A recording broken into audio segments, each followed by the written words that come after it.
Ladies and gentlemen, welcome to the podcast where we know speak English. It's Lost to the Midcard.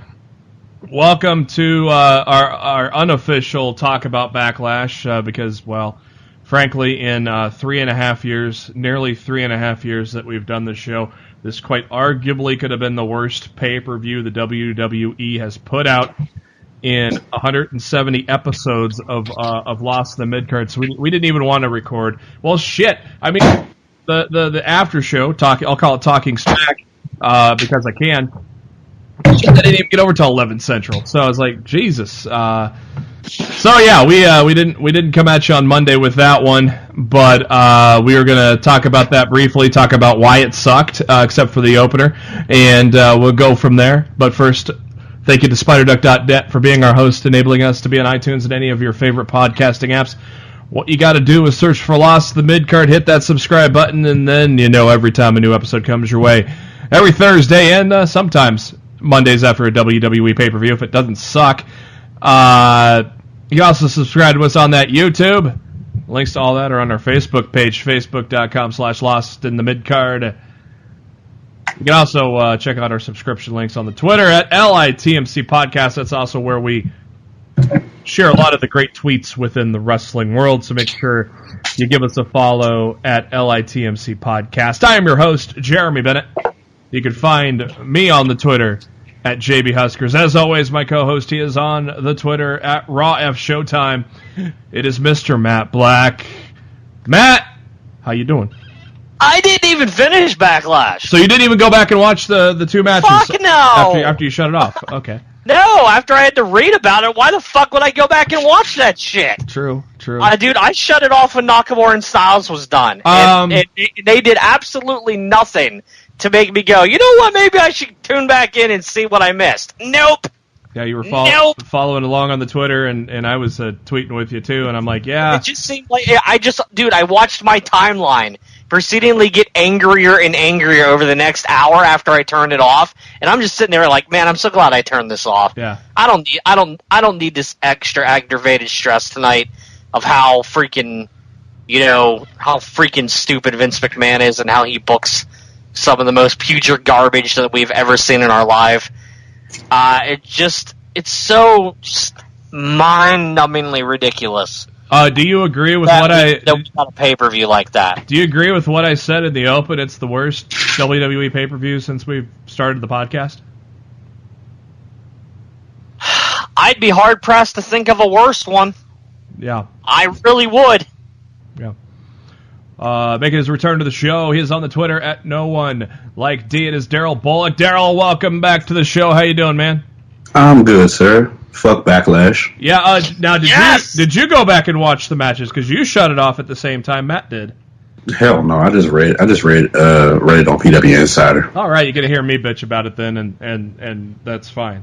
Well, there ain't much to talk about in the one match, the second to last match, and then the last match. Well. Just like what Matt sent Darryl and I on Twitter, Roman Reigns put on the Infinity Gauntlet and made half the crowd disappear. So, there you go. Snap. Kickoff show. Hey, kickoff show is always good when you have the Iconics on there. I think Vince is behind the Iconics, Matt. I do think Vince is behind the Iconics. The main problem with Roman and Joe going on last. And I told everybody this online. It was one of the main reasons why I shut it off. Nobody in that building, let alone anybody sitting at home, thought for 1 second that Samoa Joe was going to win that match. No. I mean, but nobody thought Joe was going to win. If anybody thought Joe was actually going to win, people probably would have stayed. Yeah. Well, I predicted Joe was going to win, but I didn't think this was going to go on last either. But when this went on last, I knew Joe wasn't winning.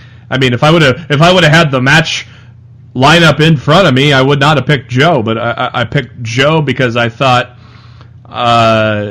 I thought they were going to just play off of Roman Reigns being unfocused and Joe taking advantage of it. But, I mean, that's what you call logical booking, and Backlash was sure far from logical booking, wasn't it? I knew Joe wasn't going to win that match because Roman hasn't beat him since he came up to the main roster. Yeah, so they started making that point, and I'm like, I knew my prediction was wrong once they started making that point anyways. Bayley, Ruby Riott in the Open. I don't get the hate for this match when it was announced in the kickoff show. Do you really care about the kickoff show that much to say why? Who the hell cares? And all that. I mean, it's too talented. I didn't see any hate for this match. And I saw a lot creatively, Creatively, this match made perfect sense as Sasha fought Riott on Monday. Yeah, it did. I didn't see any I didn't see any hate for this match, and creatively, it was one of the few things on the show that actually made sense. Yeah. Well, I'm not talking about the match itself. I'm talking about the announcement of the match when the kickoff show announcement was made. It's like people were just trashing it. It's like, why? I mean, this is probably going to be a decent match, you know. I don't know what you're looking for, but. I now know the title match for NXT TakeOver Chicago. We will discuss it at the end of the show. Groovy. Oh, boy. Clearly, by far, no contest match of the night. Up there for early penciling in for a marquee for match of the year was the Intercontinental Championship match between Seth Rollins and The Miz. And Darryl, Jesus Christ, these two guys knew how to kick off a pay-per-view, huh? Hell yeah, I'm glad. That's the only thing logically that was great by the booking department, because they put those guys on first, and after that was just dog shit. Yep. Matt, what were your? Do you kind of give this that much consideration that it was possibly up there for match of the year? I don't know if I'd go match of the year, but it was easily the best thing on the card. I loved the match. Mm-hmm. The whole thing was like. There was never at any point in the match, even after Miz hit the second skull-crushing finale, that I thought Rollins was losing this match. No.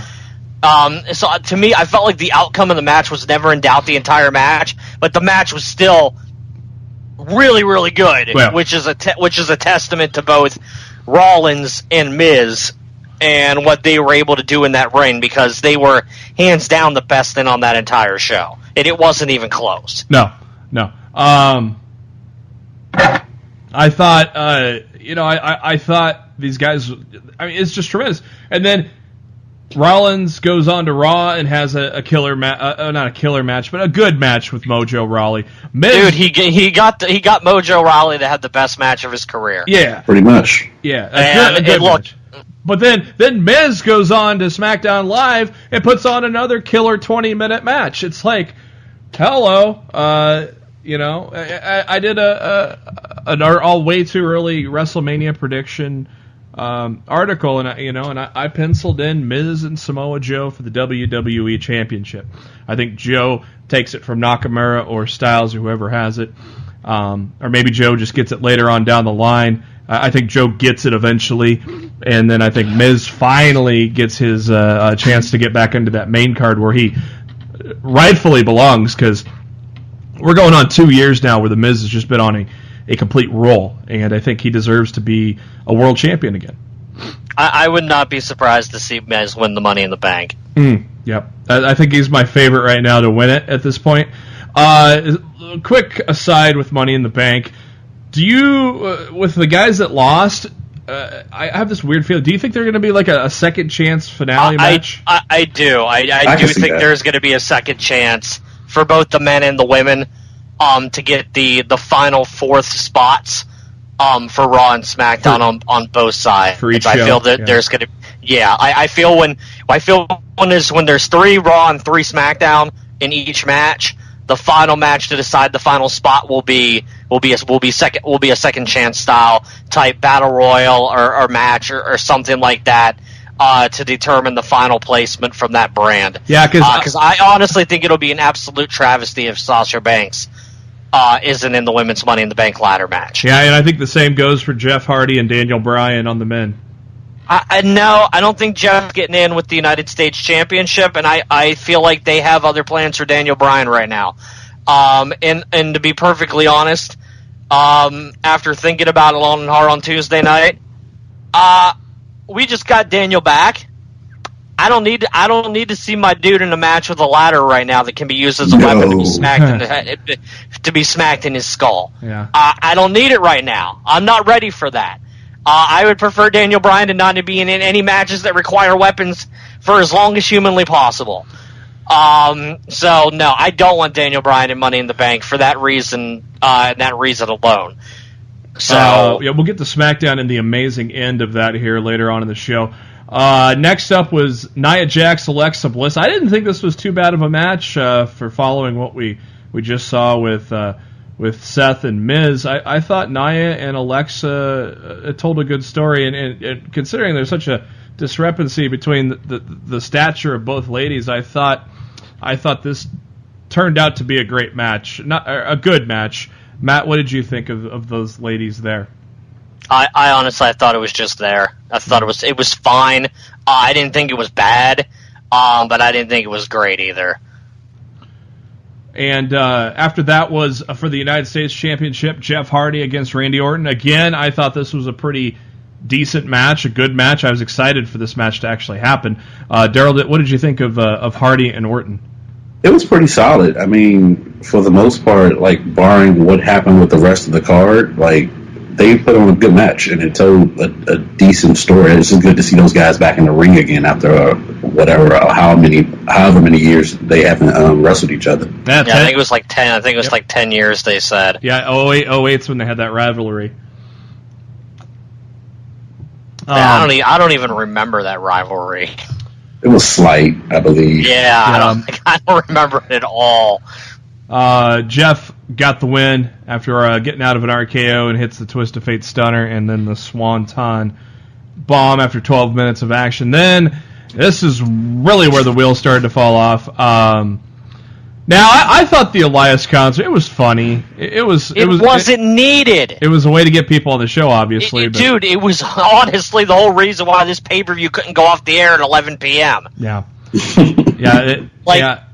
This was not needed at all. But Vince, the rumor was when they said co-branded pay-per-views and Vince was going to still make them longer pay-per-views. So that was the rumor. That was the rumor when this was announced. Nobody wanted that. And look where we're at. Look where we're at now. Yeah, the post show ended at 11 Central. So at midnight for you regular folk. Yeah, regular folk, my ass.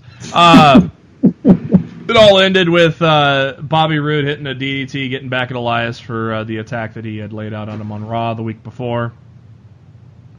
Daniel Bryan, Big Cass, this just kind of sort of happened.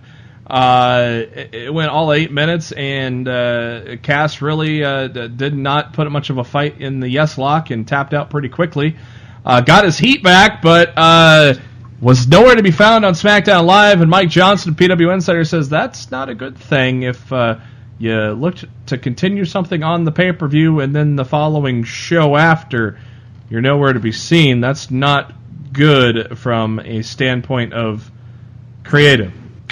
Look, Cass looked like shit. Yeah. We don't need to sugarcoat this at all. For the same reason, for a match coming up on this on the show, Daniel Bryan can get a good match out of anybody, but he couldn't get a good match out of Big Cass. No. And that says all you need to know about Mr. 7 foot tall. Poor selling, sloppy. Dude, and he looked like he was moving like in slow-mo. Yeah. And all he could remember how to do was his fucking Big Daddy Cold Diesel pose, where he lifted his fucking fist in the air. Yeah. What is the deal with that? I don't fucking know. Dude, the match was so bad, we got a "We Want Enzo" chant. Yeah. Yeah. I mean, hey, how you doing? Now. How you doing? Hey. That don't tell you how bad that match was. Like, I got nothing for you. Yeah. Yeah, I don't know what to say. I don't know. And it was shit. I don't know what they're.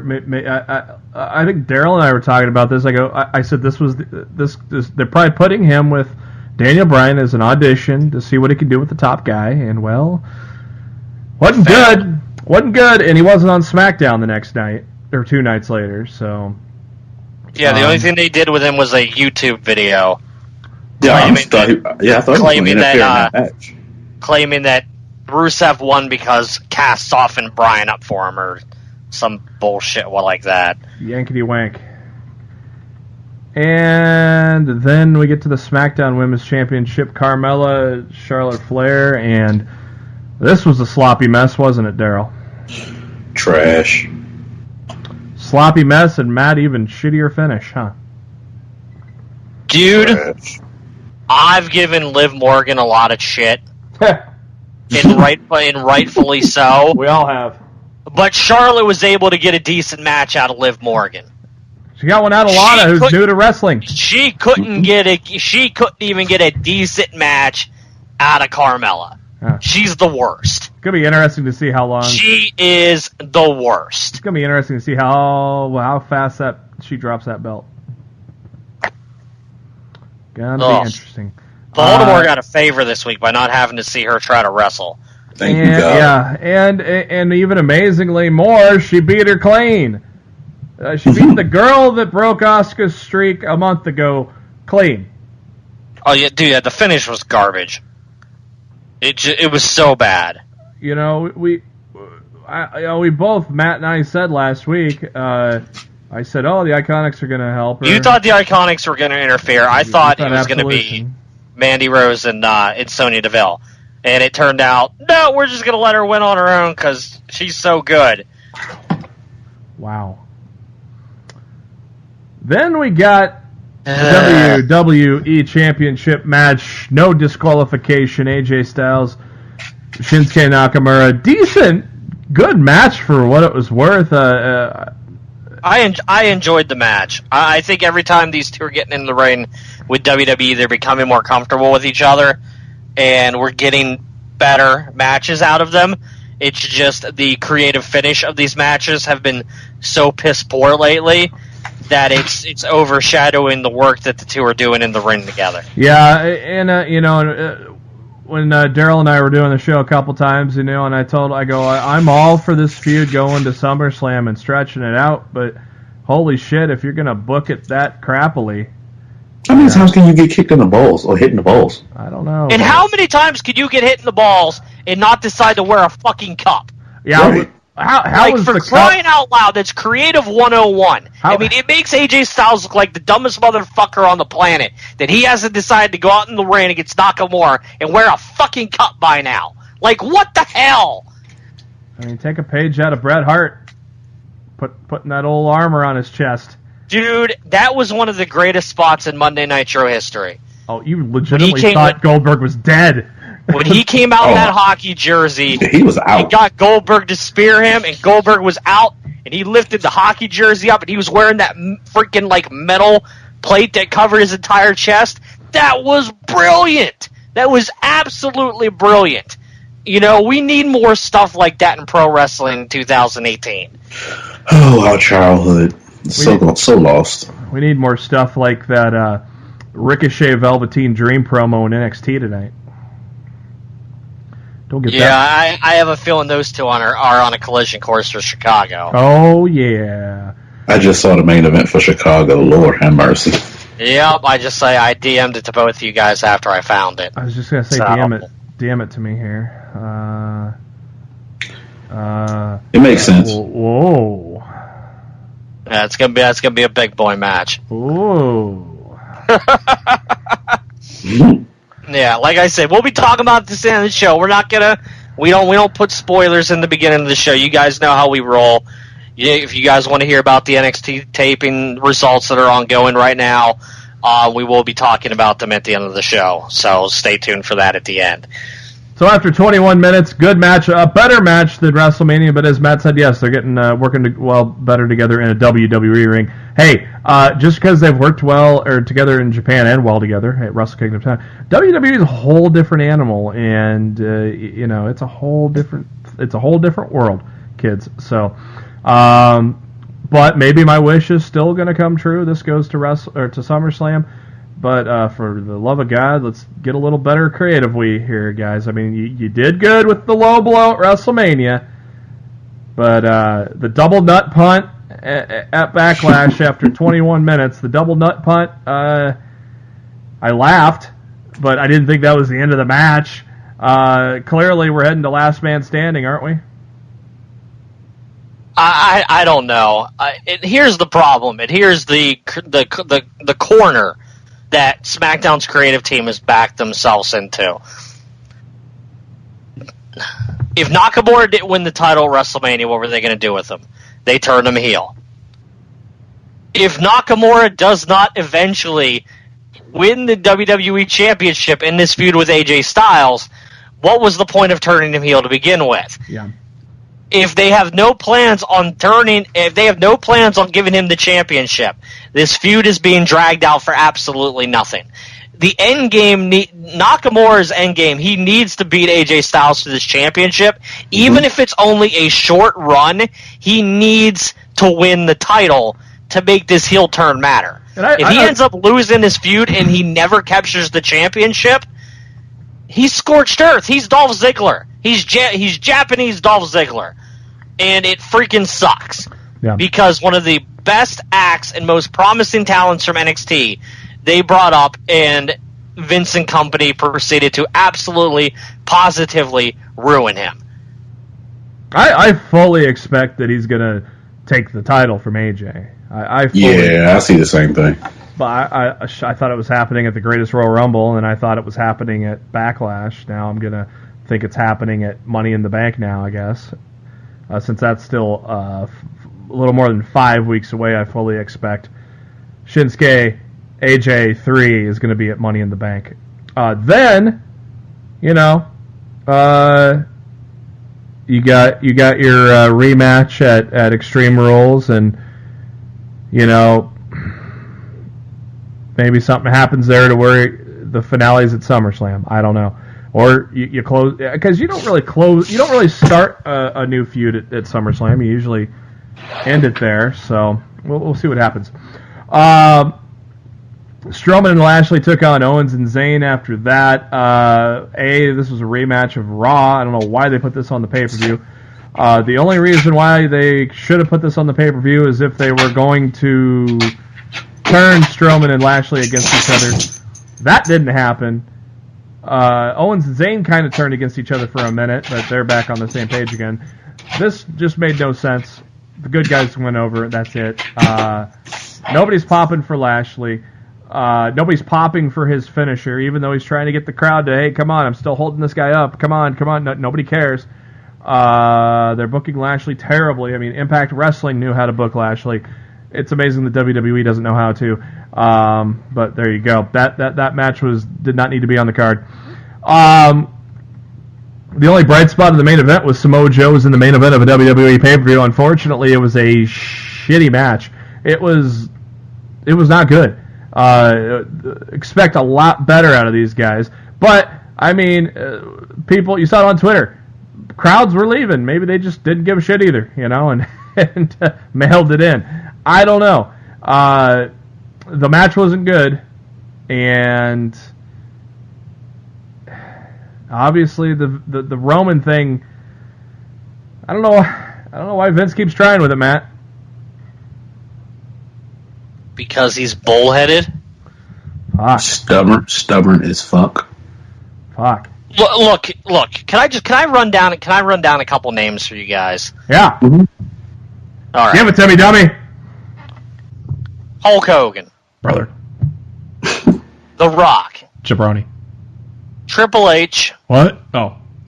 You threw me off, you. And Stone Cold Steve Austin. What? What do all four of those men have in common?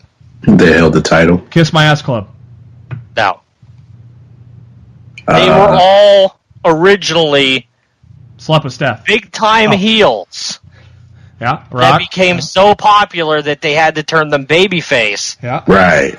And they were bigger as a babyface than ever because they were a heel prior. What was Hogan a heel? They AWA? Hogan was a heel, dude. Hogan was a heel back in the WWF, man. Mm. And that's the whole thing. That's the thing people don't when everybody clamors for Roman Reigns to turn heel, and the response, well, then you'll just cheer him. Well, isn't that the main idea that Vince wants at the end of the day anyway? Yeah, dummy, yeah. Well, I know another name. It makes a lot of sense now that you said that. John Cena. Yeah, he was heel. Yeah, and that's everybody. And it works better for the face that turns heel and then goes back to being a face. Yeah, because like The Rock, he was being booed because the babyface persona of Rocky Maivia sucked. Yep. And then The Rock turned into The Rock. Then people started liking him. Stone Cold, well, he was just, such a badass. People were like, wow, this is new. I'm supposed to hate him, but this is new. I kind of like it. Cool. Oh my God! Look what he did next week. Oh my! I'm fucking cheering this guy from now on. Triple H. He was gone for 9 months. He made a triumphant return from a terrible injury, and that's where you got one of the loudest pops ever in the WWE. Was the return of Triple H. I mean, it's a point proven formula that amazes me that Vince isn't intelligent enough to look at his own past. Yeah. To fix his own future. The short-term answer, I know you don't want Roman to be a heel, Vince, but the short-term answer is to turn Roman Reigns heel. Because by this time next year, he could be the biggest babyface your company has had in years. Mm-hmm. And that's all you need to do. He doesn't need to be a heel for long. He needs to be a heel for what, like 6 to 8 months? Yep. You could turn the dude face at the Rumble.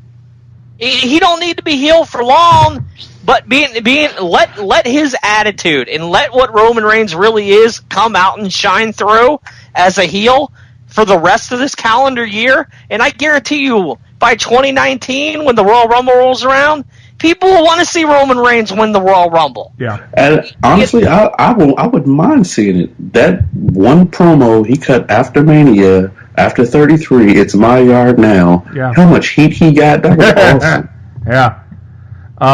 It's just unbelievable that Vince doesn't see the answer that's sitting right in front of his face. I'm sure he saw the empty seats by the end of the day, but you saw the empty seats at the end of the pay-per-view. But at the same time, that don't mean jack shit because he's got your money, pal. That's exactly what I told you the other day, JB. Yeah. Pretty much, you put out the little tweet. Hey, WWE is coming to this town 6 months in advance. Tickets go on sale tomorrow. Spend your money. You don't know the card, the main event, who's going to be there, what seats they're going to have, what type of popcorn, none of that shit. He already has your money by the time you get there. And this is why I don't go. Honestly, this is why I don't go to shows anymore. That's why I didn't go to WWE branded shows. This is why I don't go. I go to NXT. I go to ROH. I go to independent events. I don't go to like Raw and SmackDown shows anymore. And Vince continues to prove over and over again why it's not worth my money. Mm-hmm. Yeah, I don't know what's going to take to finally get this switched over to Triple H, but it was announced yesterday. It was announced yesterday that NBC Universal will be presenting their upfront presentation in New York City next week on May 14th, making announcements for the fall season and their associated cable networks. Stephanie McMahon will be in attendance, as well as, John Cena and Nikki and Brie Bella. How awkward will that be? I still think this is a work, guys. This breakup will work. Fuck them. You wasted my WrestleMania moment for that shit. Is it a work though? I don't know, and honestly, Jimmy, I don't even care. I don't care. I don't care. That's the whole thing. I don't care if it's a work or not. I just don't give a damn. The major point about the NBC upfronts, it's going to be interesting a year from now. Because we don't know if the WWE will be attending the NBC Universal upfronts. They may be attending the Fox upfronts. So more to come on that. It doesn't seem like Fox had anything to do with that deal between ESPN and UFC. Yeah. So Fox is without the UFC now, which I think would, if I'm Fox, I'm putting even more money. I thought they were sharing it, splitting it. No, that was the rumor at first, that Fox and ESPN were going to do something. And this week, the announcement was all about ESPN and the UFC and nothing about Fox. Ah. I still just thought that was just, the regular, hey, it's going to be on ESPN Plus. I didn't think everything. That's not the way I've read it. Interesting. I mean, I could be wrong, but the way I've read it is this deal is with ESPN and has nothing to do with Fox. And then that means Fox is without a major amount of broadcasting that they normally air with on FS1, and they're going to need something. And if I'm them, I'm putting more money into that offer that they're trying to do to get the WWE and try to get them away from USA. Yeah. Have you guys been watching MLW at all? No, I haven't had a chance to watch it yet, but I've been seeing like the tweets of they've been doing a couple of shows. Yeah, my DVR recorded it as black. Oh, whoops. Yeah, it's one of the newer channels, and I've been dragging my feet on sending Verizon my DVR box to swap it out for a newer one, and I think I kind of have to now if I want to watch MLW. I watched last week's. I thought it was interesting. It was good. Nice little hour of programming. Good to hear Tony Schiavone call pro wrestling once again as well. Was it the greatest night in the history of our sport? No, not quite. But got to see Jimmy Havoc and Joey Janela. Got to see Low Key. Got to see Sami Callihan, MVP. Yeah, I heard Sami Callihan was on the show. Then I wasn't too upset that I missed it. Simon Gotch took on ACH. A couple guys I never heard of took on each other. Then MVP and Sami Callihan in the main event. Please tell me MVP won. No. Bullshit. See, I'm so glad I didn't watch that garbage. And fuck any company that has Sami Callihan in it right now. Looks like the feud for the heavyweight title is going to be Shane Strickland and Pentagon. I love Shane Strickland. Yeah, man, he is good. I first saw him as Killshot in Lucha Underground. Announced today from Mike Johnson, PW Insider. Charlotte Flair will be undergoing surgery to repair a ruptured implant, and believes that this will follow the European tour that kicks off this week, is when she'll do the surgery there. So, weird that. Here's my question. Weird that they're. Why the hell you put her in a ladder match in just a little over a month? Is she got to go in for surgery to repair this ruptured implant? You know Vince don't give a shit as long as he gets his dollars. Like, to me, like, I'd be like, Charlotte, just take some time off, girl. Like, damn, like, I'm not putting you in a match with a ladder after you just had to fix a ruptured implant. That's ridiculous. Like she deserves better than that. Yeah. After all she's done for the women's division the last few years. Yeah. I just think that's kind of cruddy. Why? Especially if because I don't think she's winning the briefcase because she doesn't need it. No. Like, Charlotte doesn't need the briefcase. So I feel like she's just in it to be in it. And at that point, you should have just let Peyton Royce go in. Yeah. Because there's no reason why poor Charlotte just couldn't have had some time off. Yeah. Yeah. At the same time, it's like, why make her go overseas, too, if she's got to get this done? I mean... Yeah, dude, that's crazy. Those things aren't normally... She should be off the European tour. They should let her freaking, go get that taken care of now. Yeah, I mean, those things aren't things to fuck with, so... more injury news. Cody Rhodes' wife, Brandy Rhodes, suffered a broken clavicle and a couple of separate fractures in wrestling in Japan, so she will need surgery as the bone is poking into the muscle. Apparently, though, she's a tough woman because, according to Cody, she wrestled 2 matches with the broken clavicle and separate fractures. So she really shouldn't have. Yeah, she could have made it so much worse. I'm glad she didn't, make it worse than it could have been. That's serious stuff, man. I wish her nothing but the best. I hope the surgery helps, and I hope she fully recovers from that. That doesn't sound pleasant at all.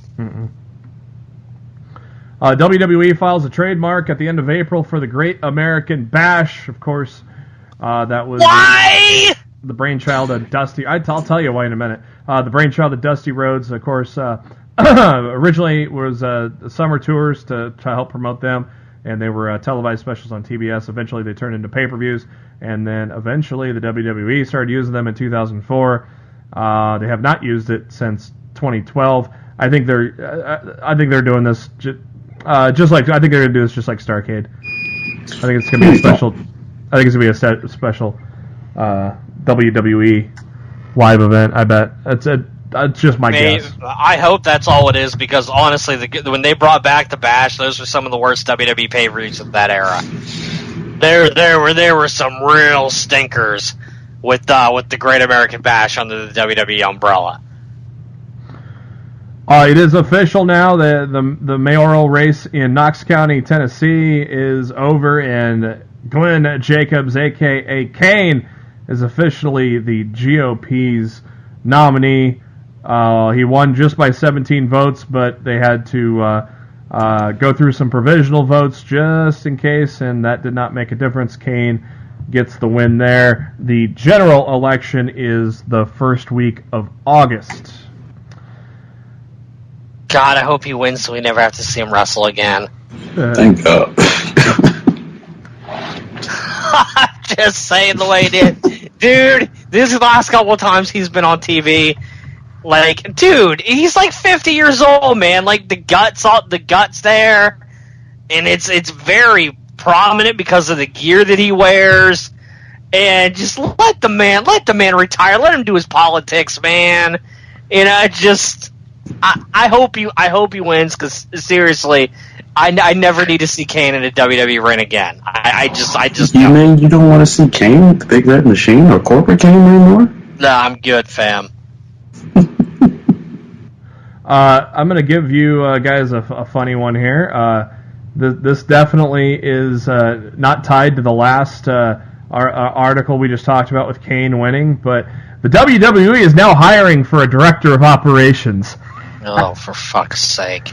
The actual director of operations, the right-hand partner to a senior executive in the role that offers immediate engagement and impact of all aspects of the WWE's business strategies and operations. If you want to apply for it, go for it. Matt, you looking forward to changing scenery? I don't know. No, because Vince would fire me within a week. This is true. I just thought that was funny that Kane wins the primary, and then WWE is looking for a new director of operations.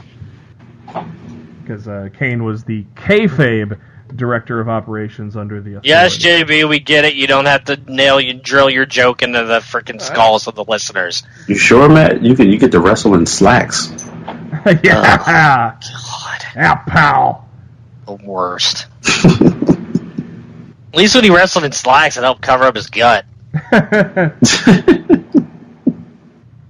Is that Roadkill? No, that's Kane. Oh.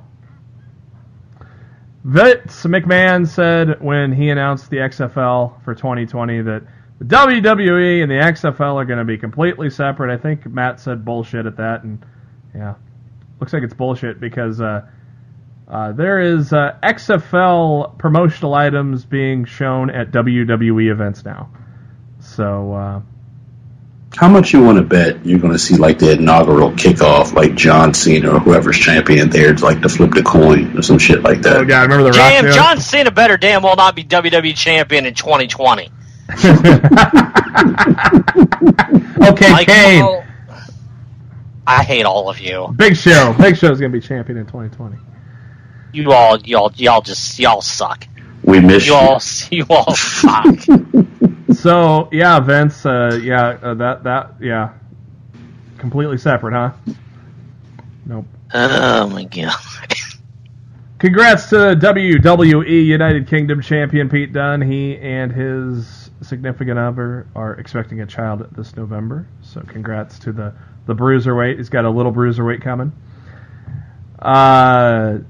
case you didn't know, Chris Jericho, he said he's not coming back to New Japan. Which many was. At Dontaku, dressed as a member of the Los Ingobernables, Jericho, as Naito was celebrating his win. I can't remember who he fought that night, but it was like a multi-man tag or something. Naito was high-fiving the crowd, and all of a sudden someone pulled on his arm and then started beating the shit out of him, and it was a guy dressed as a Los Ingobernables. And Jericho actually had his own shirt, Los Ingobernables de Jericho. I thought that was kind of funny.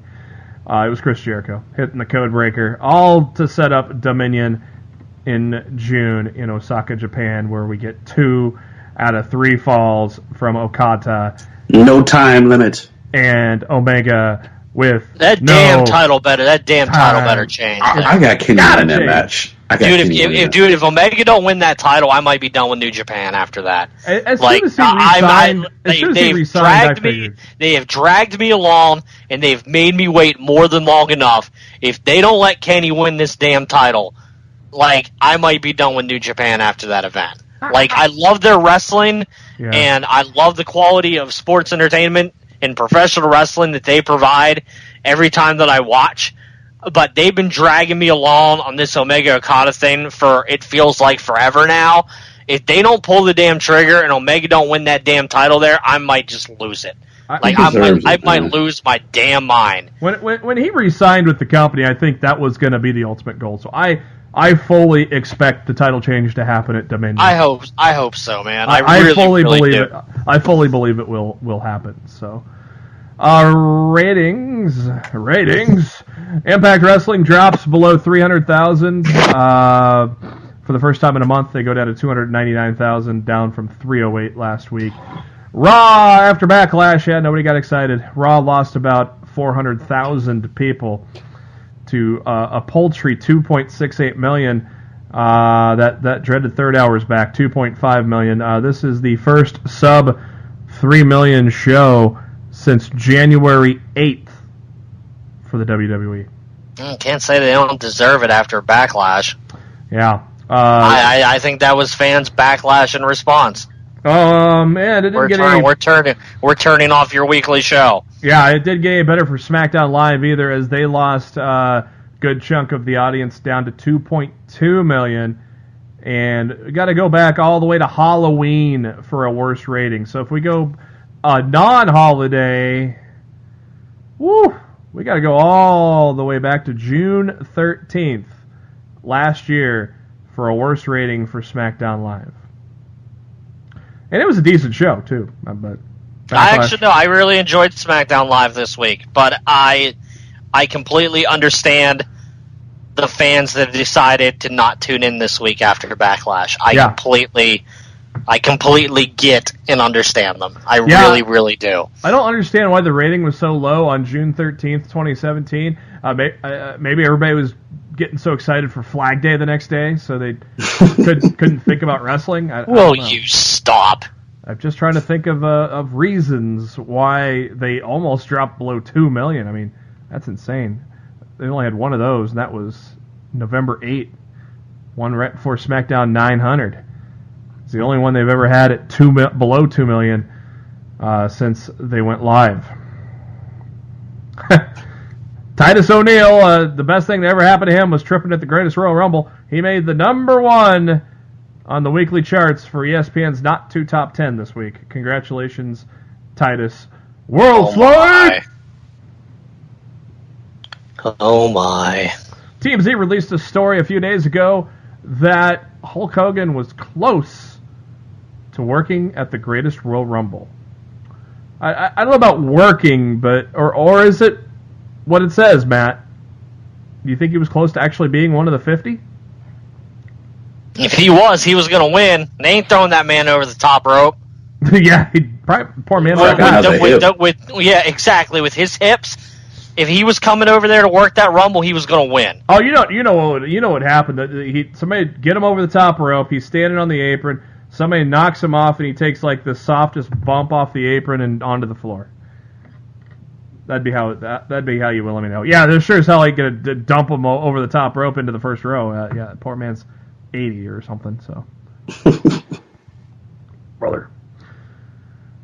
Just like the World Cup and the Olympics, bidding for WrestleMania starts a long time before it happens, and 2 Florida cities are looking to get WrestleMania in either 2023, 2024, or 2025. One of them is Orlando, who just had it last year in 2017. They are setting up a plan to vote on with the city or the county officials to free up $1 million out of their tourism tax fund to bring WrestleMania back to the city. Of course, according to the economic experts in Florida, that $1 million is well spent because the estimation of money that was brought in for last year's WrestleMania was about $150 million. Tampa is also looking to get into a WrestleMania either in 2023, 24, or 25, and they are also preparing their own promotion and whatever it takes to say, hey, Vince, get your ass down here. It's amazing how this shit starts 7-8 years in advance now, huh? It's kind of insane. Vince is loving every minute of it. Yeah, come at me, pal. All your money. Give me all your money. I actually wouldn't mind going back to Orlando to see Mania again. It's pretty cool. I wonder if Tampa would be a little better. That stadium is trash. Is it? Raymond James? Yeah. I've heard the Orlando stadium's pretty bad.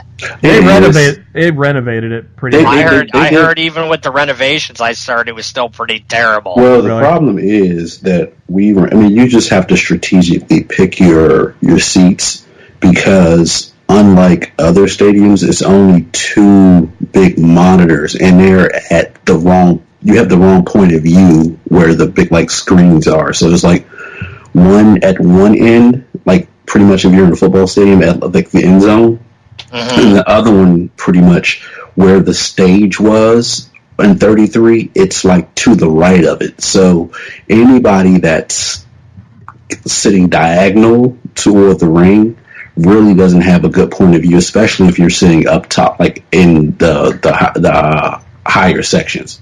Where people got burnt. My. People got burnt. Yeah, and it was crazy. It was crazy between that one and then 33. It was a big deal when the Raw Women's Championship. It was a big deal because the lights that were sitting on the scaffolds were actually blinding people in the higher seats, so people couldn't actually see the ring. They all they could see was a glare. Shit. Man, I just hope they don't bring back that long ass ramp again. Oh my God, yeah. Shane was talking about that on the table for 3 with Angle and AJ, talking about how he had to basically run down that thing. Yeah, it was that. I wouldn't mind going back, but like I said, strategically, now that I've been to that stadium, I would know where to sit because I have friends who actually sat next to the ramp and they had no clue what the ramp or the stage was going to look like. So pretty much they were so close to the ramp, pretty much like you would see at a regular ramp seat at a regular WWE event. They couldn't see the ring at all. Only thing they can do is turn around and look at the big screen. Oh my. Yeah, it was bad. They bought their tickets, and usually, whether it's a football game or any other event, they'll tell you it's an obstructed view. They had no idea it was an obstructed view at all. So they're sitting next to this long, tall ramp, and they can't see the ring at all. Dude, I would have thrown a bitch fit. Well, come to find out, they emailed WWE and they gave them comp tickets to, I think, Extreme Rules in Baltimore, last year. Yeah, I guess. If you spend $300 on tickets and you can't see the ring, that's really fucked up. Yeah. No, absolutely. And then you got that structure. I mean, that little canopy. I mean, I understand you got to have that if it starts raining, right? But that blocks some people too. And how many comp tickets are they going to give out if it's 10 below and 8 feet of snow and next year? I'll be at my own house. Vince is abso-freaking-lutely. Daryl's got it right. Vince is tempting fate there. I mean, Dude, guys, I went there for 29. Hey, no, don't even talk 29. Hey, Tell us what kind of weather you guys had the first week of April up there this year. Mm-hmm. Yeah, snow. Yeah.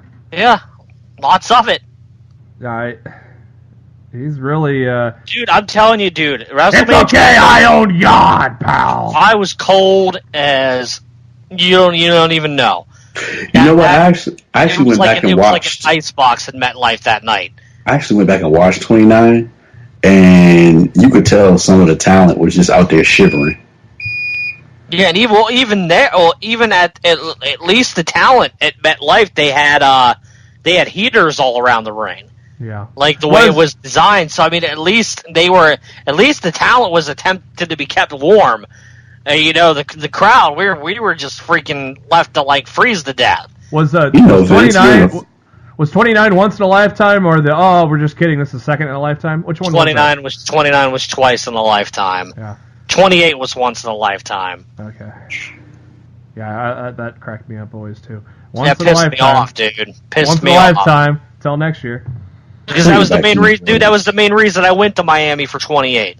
Mm-hmm. Because I thought we'd never see that match again, and I'm like, I have to be there for that match. I have to see that match live. And then the following year, they give us the same damn match again. I was furious. Absolutely furious. Well, Vince knows how to beat a dead horse. He is the ultimate dead horse. If Vince ever owned a horse in the Kentucky Derby, it'd be Dead Horse. And, he would beat it to death. Jason Jordan on his way back to the WWE. He underwent neck surgery on the 5th of February. A minimally invasive operation to decompress a nerve, but something very necessary for him for his well-being. Word is that he was at Raw this week. Boy, we thought he was going to get used there too, huh? It sure looked like they were going to use him, and yeah, they had a chance to. They chose not to. Yeah. So anytime now, he's probably going to be hitting the road, and you'll probably see him on Raw anytime soon. This Monday, New Japan Pro Wrestling announced the divisions, the blocks for the Best of the Super Juniors tournament. The tournament takes place from May 18th until June 4th. And in Block A, we have Will Ospreay, Taiji Ishimori, Tiger Mask, ACH, Bushi, Yoshinobu Kanemaru, Yo, and Flip Gordon.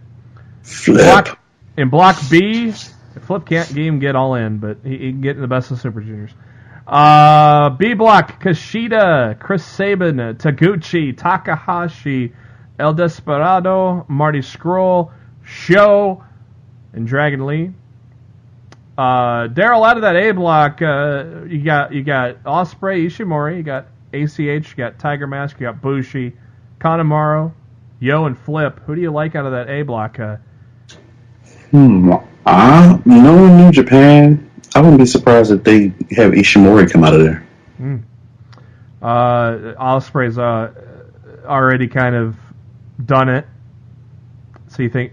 But in Best of Super Juniors is kind of to give that guy a kind of a push, right?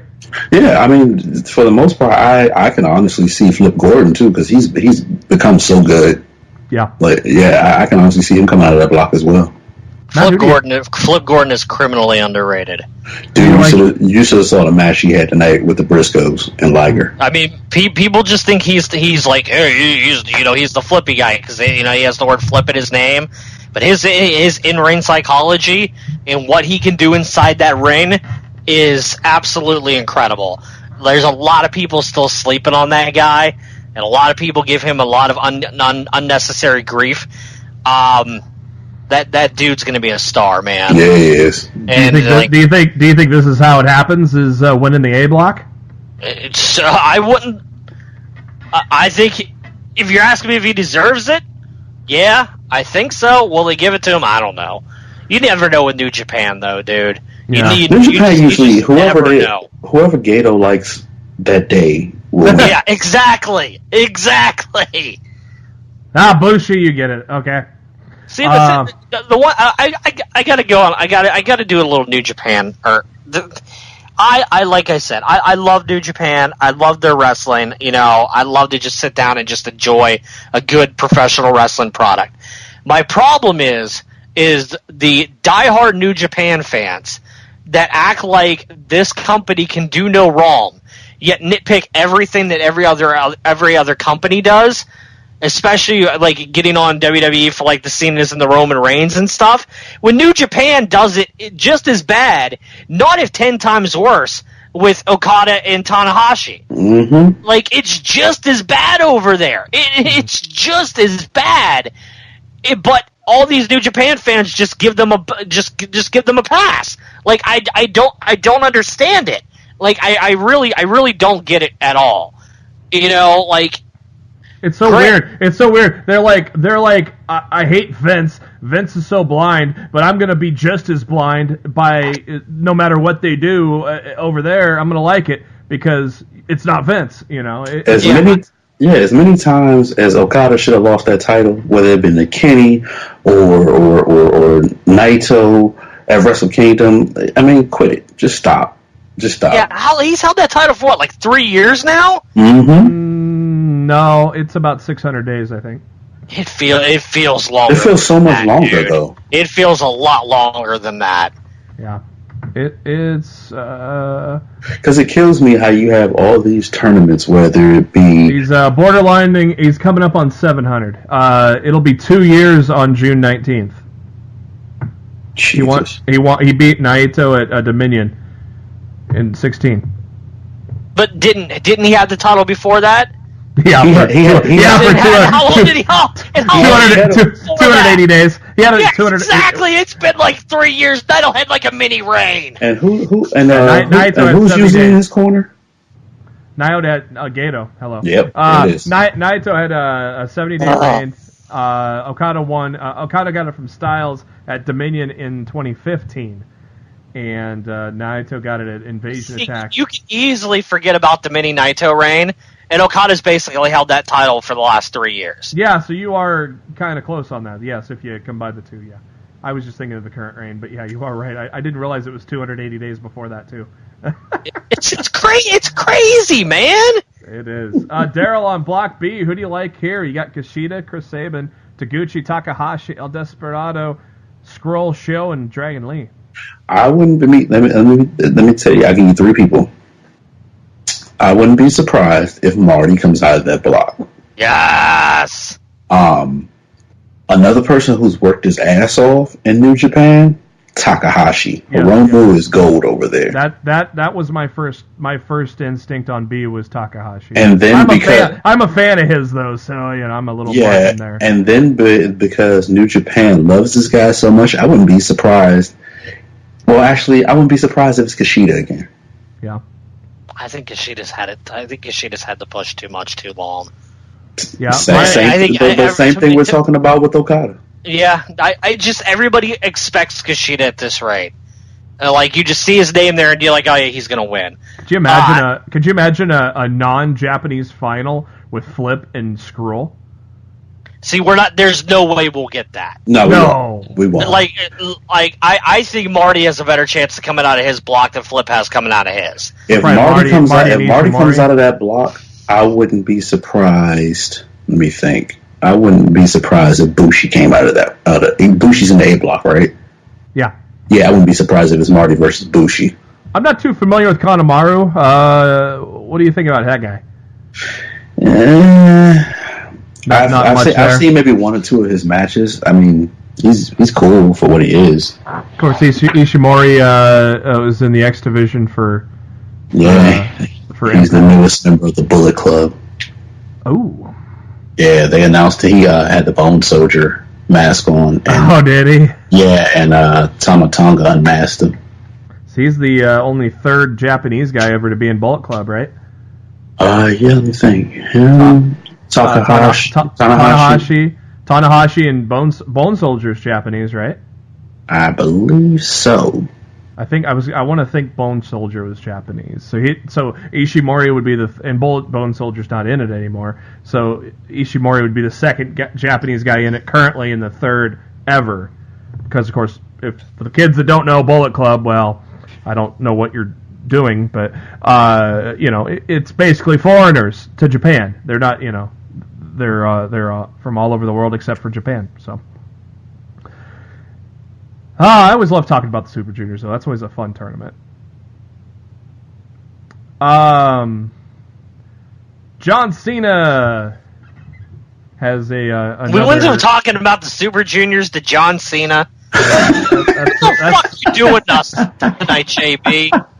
What the fuck, man? We talk about it all, and we get you up high, and then we knock you back down low. Hey, this is some good news, though. Yeah. End of the month, John Cena is going to be starring in Dallas and Robo animated series with Kat Dennings, if you know her from... she's from Two Broke Girls. This animated series will debut on YouTube Red and WWE's YouTube channel at the end of the month. This is produced by Shadow Machine. They have a good track record of great animated series. Final Space on TBS is a pretty good one. Of course, Robot Chicken is huge, and BoJack Horseman on Netflix. So I might give Dallas and Robo a try here and see what we got here, because I definitely like what that production company offers. So I can't tell you how much I don't care. I know. Oh, here's some more stuff that I know Matt won't care about. Congrats to Alberto El Patron. He's officially a United States citizen. Hey, that's a good thing. There ain't nothing wrong with that. Why would I hate that? Yeah, that's great. Congrats to Alberto, man. That's cool. I figured you would trash on that since he no-showed Impact and is now jobless again. But. Dude, I think anybody that no-shows Impact probably kind of gains a little bit of respect in my book. All right, then. That went completely the opposite than what I thought it was going to go. Dude, if you're fucking over Ed the Owl, I ain't got nothing but love for you. Well, maybe I got nothing but love. Maybe that means in about T-minus 70 days he comes back to the WWE then. I hope not. I hope so if they use him correctly. Why? They'll use him just like they're using Lashley right now. Yeah, exactly. There's no point. 2 of the other 4 horsewomen are now in the WWE, as Marina Shafir and Jessamine Duke have reported to the Performance Center. So queue up your Survivor Series card for 2019. We're probably going to get a 4 horsewomen match then, hopefully. That's definitely happening. 19, Yeah. Not till 19 though. That might happen. Dude, that might happen in Mania next year. It could happen. Yeah, I just said that could happen to me. It depends on how. Would you really do that, considering the rumors that the women are going to main event Mania next year? Would that be would that be a WrestleMania worthy event for the women, which is basically the final checkbox of the women's revolution? Would that be worthy? Would that be worthy? Here's the problem. They had the potential main event for WrestleMania next year for the women, and they ruined it when they broke Asuka's streak. Very much so. Asuka should have won that title at WrestleMania, and she should have held that title all the way to next year. And Ronda should have won the Royal Rumble. Yeah. And it should have been Ronda against Asuka at WrestleMania. Both women had never been beaten. Asuka's streak is stretched like a ridiculously ungodly length of time, and that match could have closed the show. And by having Charlotte beat Asuka at WrestleMania, they ruined it. I don't see 2 women on that roster right now that I can sit here and tell you would main event WrestleMania next year. I don't see it. Yeah, and on paper, I did not like that idea. I'm like, Ronda is just now getting started in wrestling, but now that we've seen how great she's doing, now I wish for what you just had laid out on the table. At first, I was like, I didn't like it. I didn't want it to happen, but. And what's awesome about Ronda, except for this week, she was out filming for Shark Week for the Discovery Channel. That woman's been at Raw every week since WrestleMania. Yeah, she has. Who hasn't? She's been there every damn freaking week. Full-time Ronda. Hashtag full-time Ronda. Hashtag not the part-time bitch. Hashtag fuck you, Brock Lesnar. With a capital F. Yes. Hold on. I gotta bring up the retweet of that Matt had here from a guy named @tag with 2 G's _SR, comparing the best in the world to the Beast Incarnate. Best in the world, CM Punk, 434 days as champion. Brock Lesnar, 402 days as champion and counting. Title defenses. CM Punk, 141. Brock Lesnar, 10. That's almost 15. Who's beeping?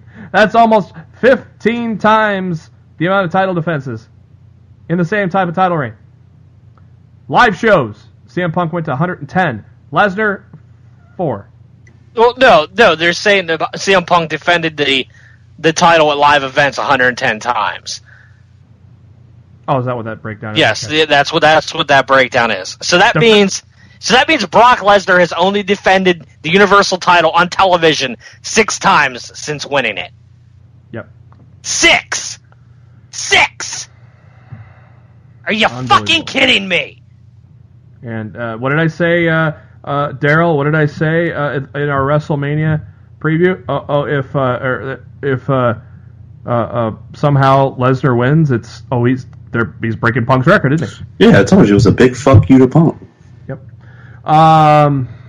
Spoiler alert. It's also a big fuck you to Roman.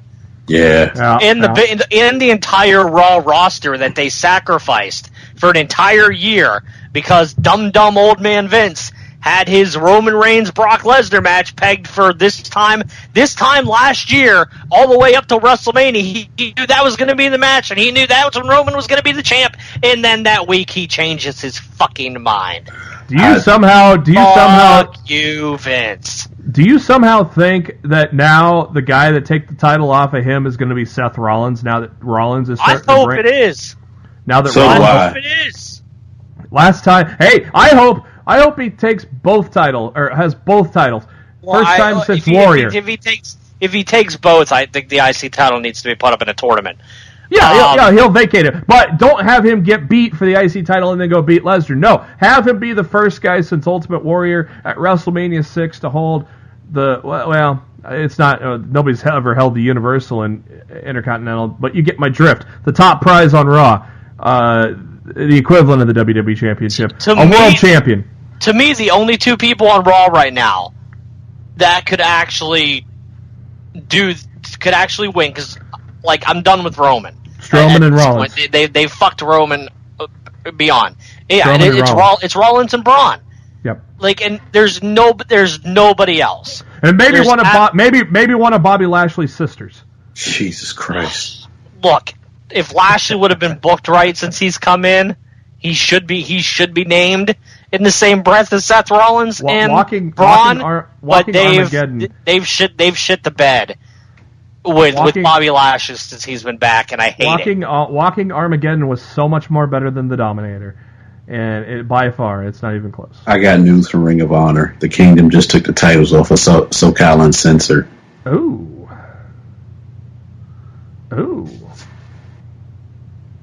How about that? I know Matt loves it. Give another title to Taven. I like Matt. Well, Taven. that pretty much guarantees Taven ain't winning the world title, so... You know what? As much as I love you, bro, fuck you for that one. Dummy! Yeah! Let me talk to you, dummy. I knew he was going to say that. For those who don't know, Matt Taven is my favorite wrestler in Ring of Honor. Give that man the world title. Okay? I love the Kingdom. I've loved the Kingdom with Bennett and Cole, and I've been going that far back as well. And when he took over the leadership and put in Vinny and TK, that they seriously did a great job of bringing the Kingdom back. I got to hang out with them guys in New Orleans. They're cool, man. Yeah, I am. Look, David, with him holding the 6-man tag titles now, you got to know. There's no plans for him to win the world title. He deserves it. It don't matter what he deserves. What matters is what title he's currently holding. If he's holding the 6-man tag titles, he's not in the running for being the world champ. So that fatal 4-way that we discussed are best in the world might as well just become a triple threat. Hey, hold on. With Marty, Cody, and Dalton.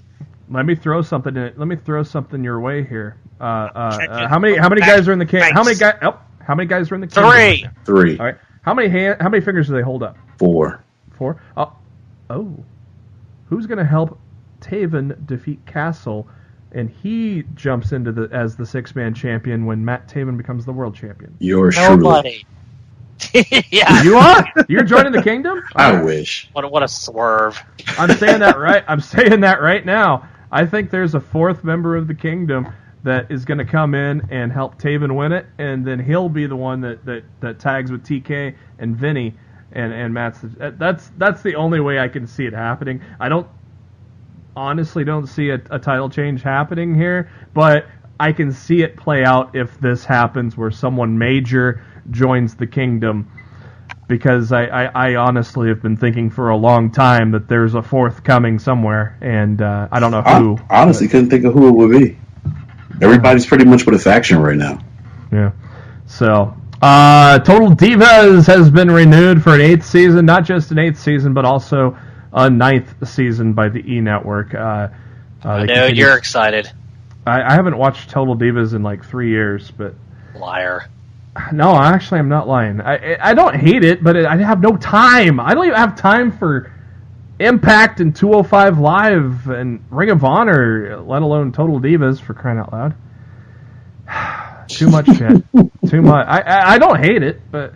and for those that like to collect the Funko Pops, for the first time, a non-WWE wrestling entity is going to be on them, with Kenny Omega, Cody, and the Bullet Club, and the Young Bucks. And I like the Young Bucks ones because it's got their little pose they do in the ring, the dual Young Bucks ones. So I think I definitely want to get myself those.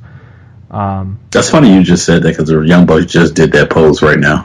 And I'm not even watching the Lowell, Massachusetts show right now, so that is funny.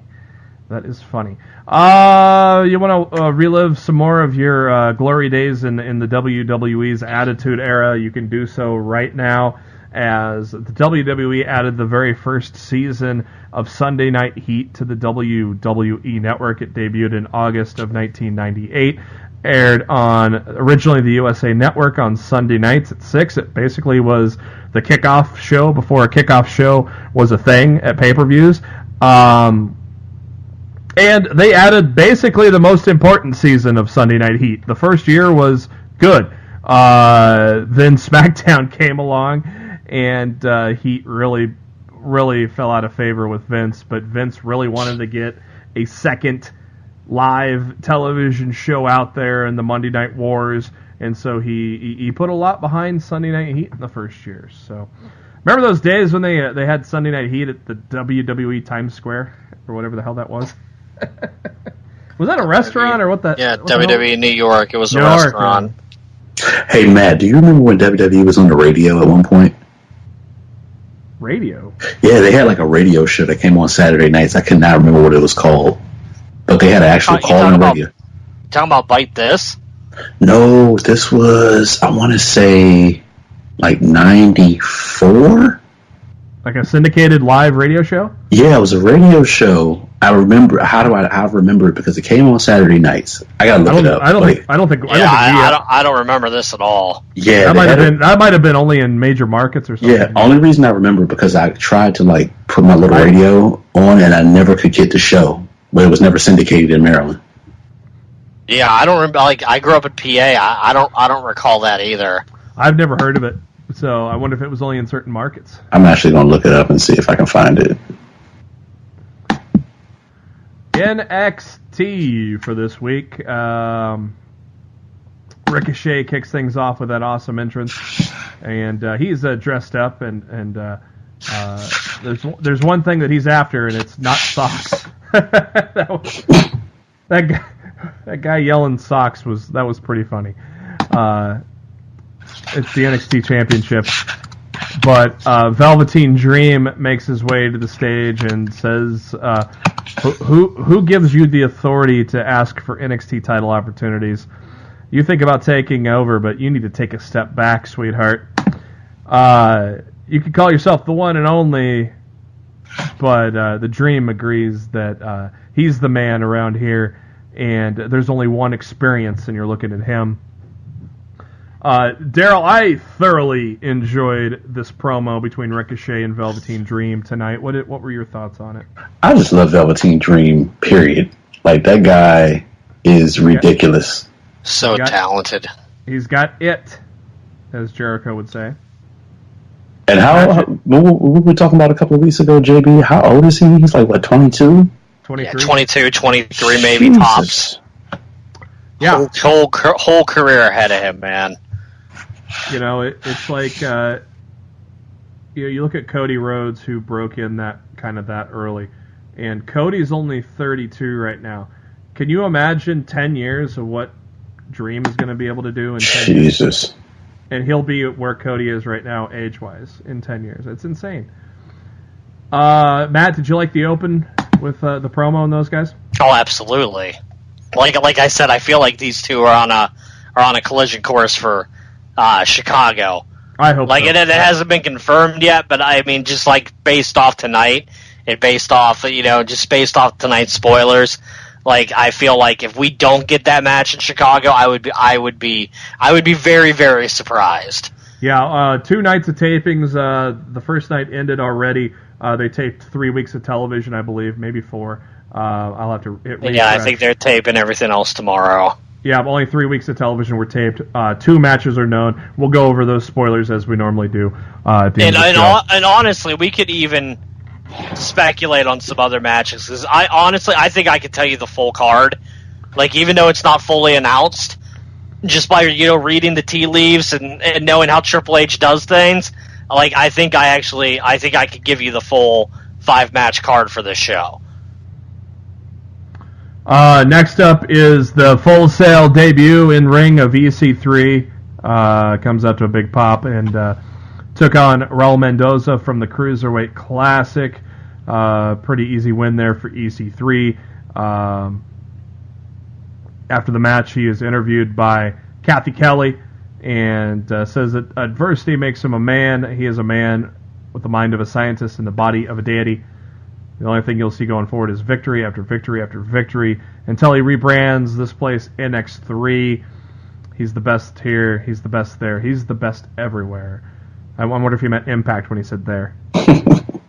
NX3, that's kind of getting over, right? Little brand there. Nice little branding. It's just amazing to me, guys. It's just amazing how full circle he's come from Derek Bateman, and now he's back into NXT, and it's like he's the man, And it's just amazing how. Same with Drew McIntyre. It's just amazing how that can happen sometimes, huh? He deserves it. Yeah, he actually went out and honed his craft. Next up, Dakota Kai took on Vanessa Bourne, and I think Vanessa Bourne is definitely. She's got star written all over her, man. Mm-hmm. She's one to watch going forward, and that's one of my favorite themes at NXT right now. I love that theme, and I love me some Dakota Kai too. Dakota Kai with that Yazuka kick and the running boot to the forehead gets the win and then hits a code red lung blower for the 1-2-3 over Vanessa. After the match, Shayna Baszler's music plays and Dakota Kai basically shits herself. Basically, she can't move. She's frozen in the ring, and Shayna drops and chokes out Bourne as Kai leaves the ring. And I've been saying this for about 2 or 3 weeks now. I am still, and this right here completely makes it even more clear to me that I think Dakota Kai is going to join Shayna Baszler. Do you agree with that, Matt? No. I feel even stronger about it now. Not after the tapings tonight. Oh! Bite me! Bitch. I had a great theory. Yeah, go and ruin it. Hey, not to get off subject real quick, but I found it. Listen to this. In 1993, for a few months, the WWF had a syndicated radio show called Radio WWF, where they did audio play-by-play for that year's SummerSlam and Survivor Series. There was also a show hosted by Jim Ross, which featured interviews with wrestlers, and he took calls from fans. It was promoted from time to time on WWF television around the time, but it didn't last very long at all, probably no more than 6 months. I don't think any radio stations were interested in carrying it. Wow. That's crazy. Yeah, that shows my age. Well, you don't like it? You don't like it? I'm going to make my own network. A lot of humanity colliding in this next match with Heavy Machinery and War Raiders. God. And somebody beep it again. It's not me, pal. It's Vince's pacemaker, I think. Hanson and Rowe, they're gonna have a little gold around their shoulders pretty soon, don't you think? I've been saying this for the longest time. That's the best big man tag team in wrestling today. Damn right. They are amazing.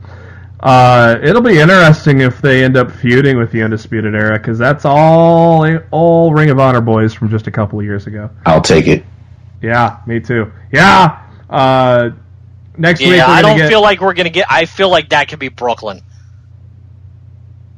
Like I feel like we could get the War Raiders and the Undisputed Era in Brooklyn. Yeah, I don't think we're gonna get them. I don't think we're getting that in Chicago, but I definitely could see that happening in Brooklyn. Do we get Oni and Danny, or do we get Dunn and somebody in Brooklyn against Roddy and Kyle? I say Oni and Danny. You mean in Chicago? Yeah, in Chicago. Yeah. I think Oni and Birch are getting the shot in Chicago. I could be wrong, but I don't know. Next week on NXT, it's going to be the Undisputed Era against Oni, Dunn, and Birch in a 6-man tag match. Main event, I thought was very solid. Two very talented gentlemen in the ring. Again, I'm going to say this. I've said it before. I think Tommaso Ciampa is the best heel in professional wrestling today. The man doesn't even need an entrance music. The crowd's boos are this man's entrance music. Hard to argue that he's not the best heel in pro wrestling right now. Yeah, him and Ono gave us a show at the end of NXT, didn't they? Oh, dude, that whole match was amazing. Mm-hmm. And the aftermath was perfect. And the whole thing is, Ciampa understands how to play a heel, not only on TV, but he does it in a way on social media that you find it believable and not insulting to your intelligence. He blocks the WWE network, and it's just Dude, that was hilarious. It's beautifully done. Like he is so good at being a heel. It's incredible. He's not the cool heel. He's the heel that pisses Mauro Ranallo off. Mauro hates him. Mauro's so mad. Mauro's so mad when Ono lost. Yeah, damn it! I love. Yeah, and he even let out "son of a bitch" at Takeover, right? I believe. I think so. Yeah. I mean, I love the passion of Mauro, but the fact that he hates this guy too makes you want to hate him even more. It's truly amazing, and I wish someday, somehow, some way that Ono would get a push somewhere, but. I think Ono's just there. Ono's in like the Ty Dillinger role. Is that what I don't know if he likes it or not, but I mean he's totally there just to make sure that to work with all the young guys and make sure everybody understands their role and gets over. I mean he's clearly not somebody that they're looking to push. Like whether we agree with it or not. I mean, but it's very obvious. Yeah, his push is going to probably have to come in the tag division if anything.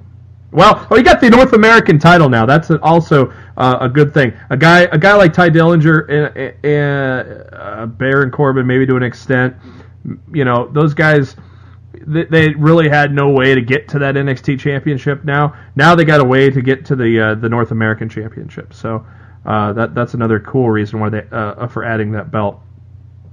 Tommaso Ciampa gets the win with the neckbreaker driver, and after the match, he takes off his knee brace and clocks Ono in the back of the head with it, and then chokes him out with the knee brace.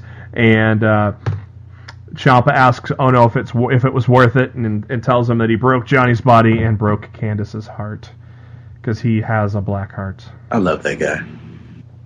So good. Can't wait to tell you the spoiler regarding Ciampa and Takeover Chicago. Oh, get ready. Next up, Monday Night Raw from Long Island, New York. Woo, woo, woo. Kurt Angle kicks off the show. Tries to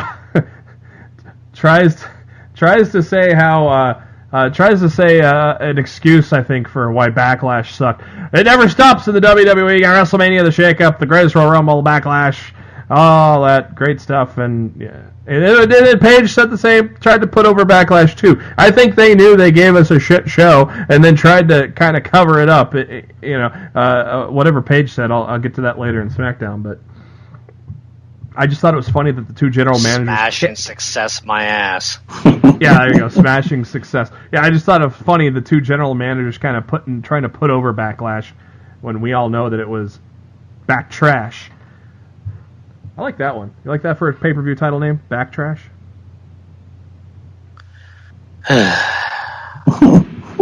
It fits, doesn't it?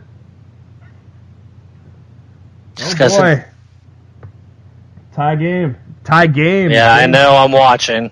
I've been keeping quiet about it though. Yeah. My Celtics are playing right now. Kurt Angle, with the briefcase hanging above his head, mentioned that there'll be some qualifying matches and 2 triple threat matches: Ember Moon, Ruby Riott, Sasha Banks for the women, and Roman Reigns, Finn Balor, and Sami Zayn will get one. Braun Strowman comes out and tells the story about a treehouse. I thought that was kind of dumb. It was clearly a Vince McMahon. It was a Vince McMahon written promo. The thing is, the difference between Braun and Roman is Braun can somehow pull them off when Roman can't. So Braun, as a kid, killed a bunch of kids because he knocked down the tree with them in the treehouse. Oh, really? I don't know. And Owens why are you trying to make sense of a promo that Vince McMahon wrote? No, I'm not making sense of it. I'm just saying. So you're trying to. You're trying to make sense of it.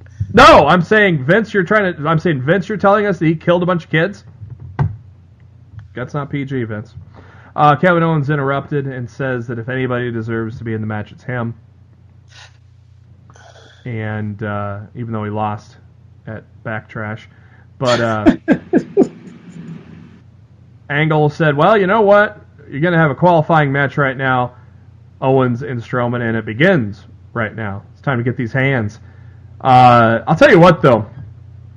Darryl, I thought Kevin Owens and Strowman one-on-one right here was spectacular. I thought it was a great match, miles ahead of the tag matches they did with Lashley and Zayn involved. I thought this was a good match here. What did you think? Braun Strowman, if I were to play football, he could lead block for me any day. I still love the running gag of Strowman doing laps around the ring and cross-checking Kevin Owens every time he goes by him. Dude, that never gets old. No, never gets old. I loved it. I love it. Matt, what'd you think of the match between Strowman and Owens? I thought it was great. These two work really well together. They do. I thought it was very well done. KO is a superstar, so against a monster like that, for him to look that good for a good part of the match, I think that's huge. And obviously Strowman as a babyface has to show some weakness from time to time. So I think they made it work really well here. I just wish whoever designs Kevin's shirts just give me a better design, because seriously, these shirts you're giving me here, I don't like that KO logo at all. Anyways, Roman Reigns is interviewed by Mike Rome. If you look up around the internet close enough, you'll see the many heights of Mike Rome, which is kind of funny, depending on the situation. Because one of the big things they showed was Mike Rome interviewing Seth Rollins, and they're about equal height. Well, Seth Rollins is just as tall as Roman Reigns, and all of a sudden Mike Rome shrunk about a foot when he interviewed Roman on Raw here. Very interesting. I think I got an image I can. I showed this to Matt already, but I'll flash that over to Darryl here on the Twitter too. It's pretty funny. But basically, talking about the match last night with Joe that people didn't care about, and talking about the chance to get his title back by going through Money in the Bank. Well, at least Roman didn't win, right? Yeah, that's the good thing about it, right? God. What's up with these random Money in the Bank promos from, people that lose all the time? I don't know. It doesn't make any sense. What are you trying? I'm with you. What are you trying to sell? I don't know. Breezango did one, Ascension did one too, and it's like all these random people that you know are not even going to get in the match probably, let alone. Well, the tag team, that might be a little different because you're going to need 6 to 8 tag teams. Yeah, they're not doing a tag team Money in the Bank though. That's why they don't make. That's why it doesn't make any damn sense. Oh, they're not? I thought they still were. They just hadn't announced it yet. Oh. I haven't heard that. Just Oh. one for the men, one for the women. World title and women's title. I haven't heard anything about a tag team Money in the Bank. Where the hell did you hear that? I've been hearing it. It'd be a good idea, but I don't think Vince is that smart enough to do it. No Way Jose and Titus Worldwide took on Baron Corbin in the Revival, and Baron Corbin hit a badass end of the days on Jose for the win. This one only went about 5 minutes.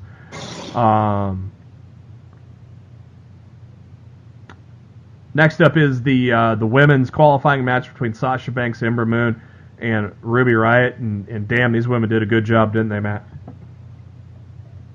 Yes, yeah, it was a good match. Were you surprised with Ember Moon? I thought for sure Ruby was going to win this one, but were you I thought Sasha was going to win. Yeah, so did I. But I don't mind Ruby in there. But I like I said earlier in the show, I think it'll be a travesty if Sasha doesn't get to work Money in the Bank. Like I really, really do. Yeah. Because she didn't before, right? Because she was champ, is that? No, she was on Raw. It was a SmackDown. Yeah, it was a SmackDown pay-per-view. That's right. I forgot about the old brand split. Oh, yeah, in my head that was supposed to be a co-branded pay-per-view, back in the day. But maybe that's what I was thinking of. But I think The Rocket could get strapped to Ember Moon. I don't know if she's going to win Money in the Bank, but I think her stock is rising ever since she made her main roster debut. They should let Mandy Rose win the briefcase. Here he goes. Shit. She looks pretty damn. Just putting it out there. What did you think of the Bobby Lashley interview? I kind of liked it, but it was kind of a weird direction. But I kind of liked the fact that they were actually doing something like this. They gotta try something. Maybe it's a precursor to because NXT does this great. I think they should do a couple weeks worth of interviews with them. I don't think it should just be a one and done thing. It felt like it was gonna be more than just this one interview. So because so we'll see what happens with that. It got kind of weird for me when he started talking about his sisters. Yeah. And then the funny part is after the end of that interview, they cut to Sami Zayn making this awful face. Unintentional comedy right there. Yep. Jinder Mahal against Chad Gable. Only went about 4 minutes to kind of really kill any momentum Gable ever had. Jinder with the win after the Colossus after only 4 minutes. Attacked him post-match, which made you all think Jason Jordan was going to come in and save him. But no. Zack Ryder's in Kurt's office to remind everybody that he still works for the WWE. Oh, yeah, They're in his hometown, but you think they could use him, Matt? Heaven forbid. Yeah. He's in, the best shape of his career, too, dude. It's heartbreaking what they've done to that guy. It really, really is. I mean, they neutered him when they took away his YouTube show. I mean, hello, that's free fucking publicity. He should have never gave it up to him to begin with. Yeah. That's when it all started. That's when it all started going wrong. Is when he gave his show up to WWE and let them have some power over it. Yep. Hey, congratulations, Boston Celtics! You get to be swept by LeBron James and the Cleveland Cavaliers. Boston's got a lot further than I thought they were going to go. So. Well, they're done now. But for old time's sake, this might be a good week to tune into Main Event because Ryder takes on Kurt Hawkins. couple of edge honestly, that should be fun. I can't tell you the last time I tuned into main event. I know, that's what I said too. I go, this is like the most excited I've ever been for a main event match in this iteration of the main event, that is. Drew McIntyre, Dolph Ziggler destroyed Heath Slater and Rhino. I continue to just absolutely love what they're doing with Drew and Dolph. How about you, Matt?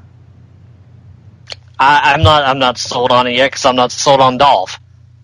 What about Dolph are you not sold on? I don't know. Look at the last 3 years of his career and tell me why I'm not sold on Dolph.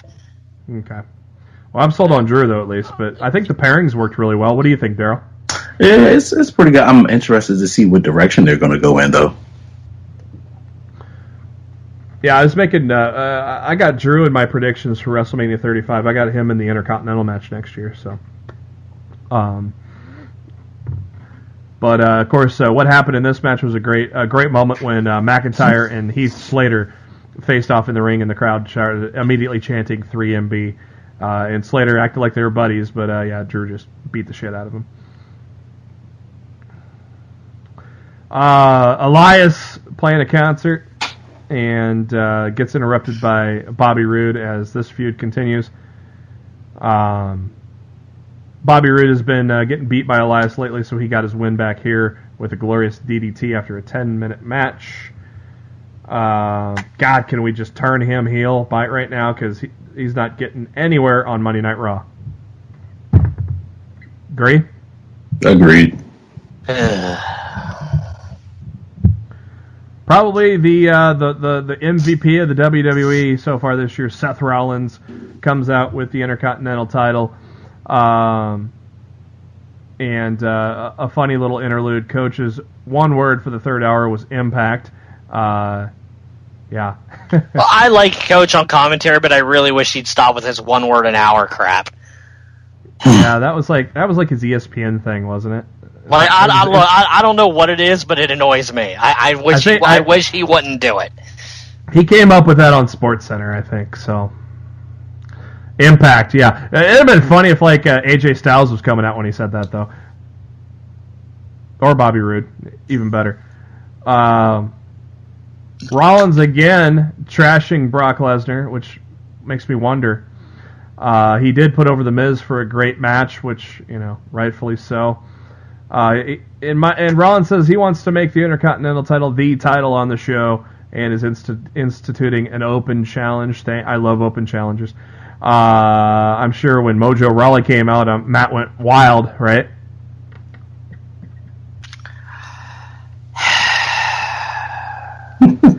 We all know how much Matt loves him some Mojo Rawley.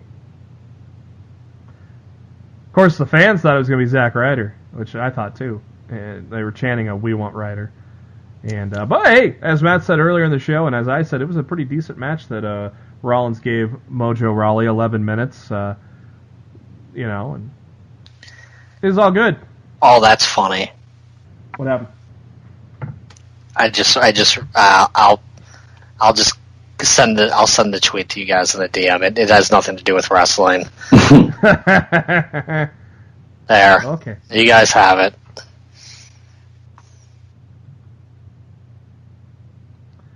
Oh boy. Terrible.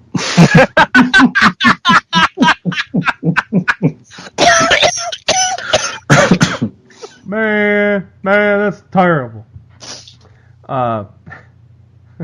You can't be down, Darryl. Oh, I'm good. Eagles are Super Bowl champions. Hey, what is that? We are the reigning, defending, undisputed Super Bowl champions. There you go. All right. For the fans that are wondering, at Faux John Madden says Ben Simmons becomes the first Philly player unable to throw a deep pass against a team from Boston in 2018. Ha. Still not as funny as Roman Reigns with the Infinity Gauntlet, though. That shit is hilarious. That was good. The Deleter of Worlds, Matt Hardy, Bray Wyatt, they took on Axel and Bo in a short match there. Who do you have as the first feud for Hardy and Wyatt at this point, Matt? That's a great question. I honestly don't know. Do you put AOP, Ziggler, and McIntyre in that right away?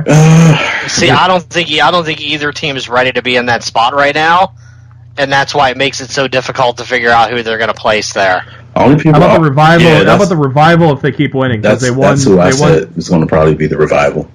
I guess they could go with the Revival because it would be an easy win for Bray and Matt. But yeah, beyond that, I honestly don't know. End of the night is the main event. Triple threat for a spot in Money in the Bank.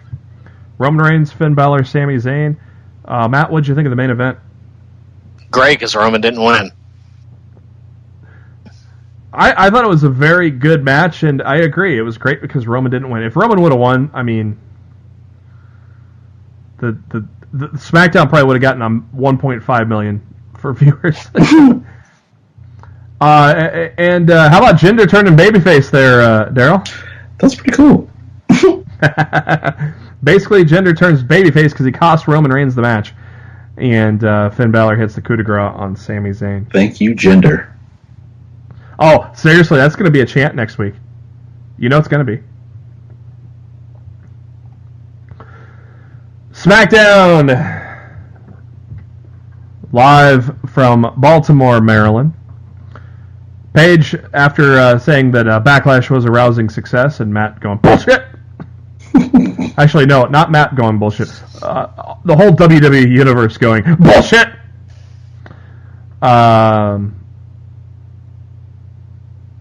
So she talks about Carmella beating Charlotte. Trash. The double nut punt. Trash. Money in the Bank. Not trash. And mentioned that she needed the best that SmackDown Live has to offer for the Money in the Bank ladder matches. And the qualifying match to start right now, Jeff Hardy comes out and takes on The Miz, and just 48 hours after giving us a hell of a 20-minute match, The Miz gives us a 22-minute match against Jeff Hardy, and Miz and Jeff Hardy was pretty damn good, wasn't it, Darryl? Yeah, it was pretty good. I think it was very decent and entertaining. Do you think The Miz is the front runner for pulling down that briefcase this year? I can see it. I don't see no reason why they wouldn't let him do it. I mean, he's won it before.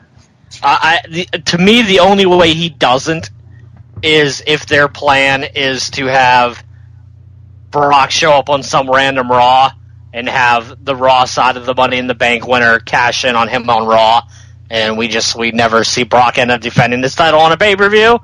Because I've heard rumblings that his current deal doesn't even go through SummerSlam. And it seems like he's not working Money in the Bank.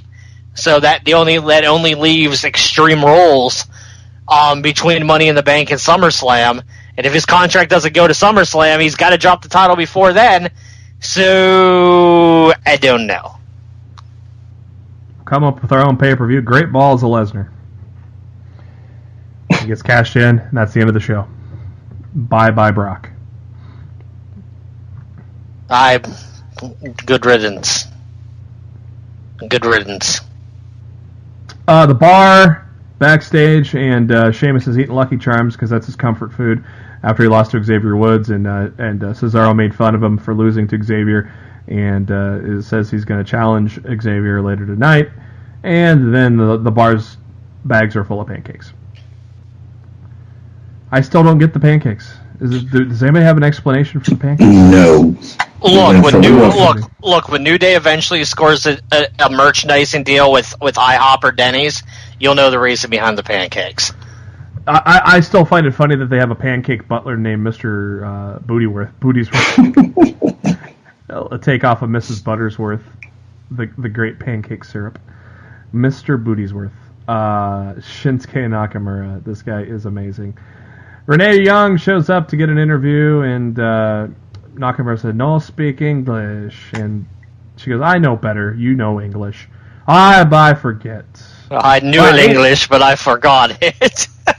This was awesome, man.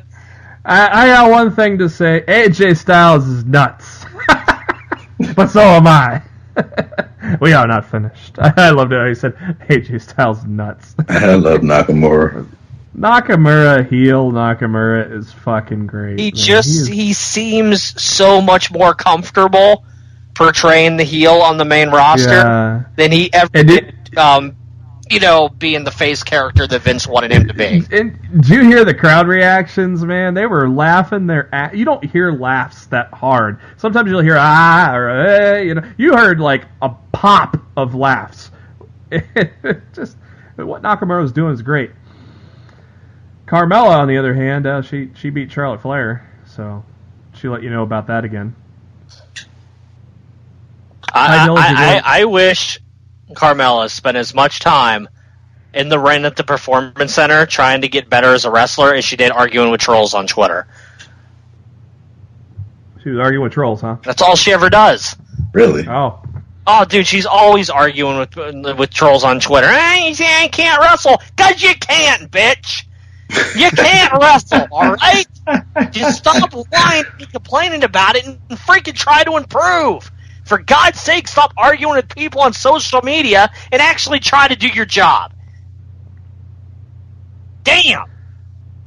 Ty Dillinger does a cell phone promo saying he's going to possibly win Money in the Bank. And we all laughed. Yeah, right. Naomi did a cell phone promo saying the same thing, which we believe. We can believe that. Ty Dillinger. Believe that. Peyton Royce and Billie Kay come out, and God, these girls are awesome, aren't they?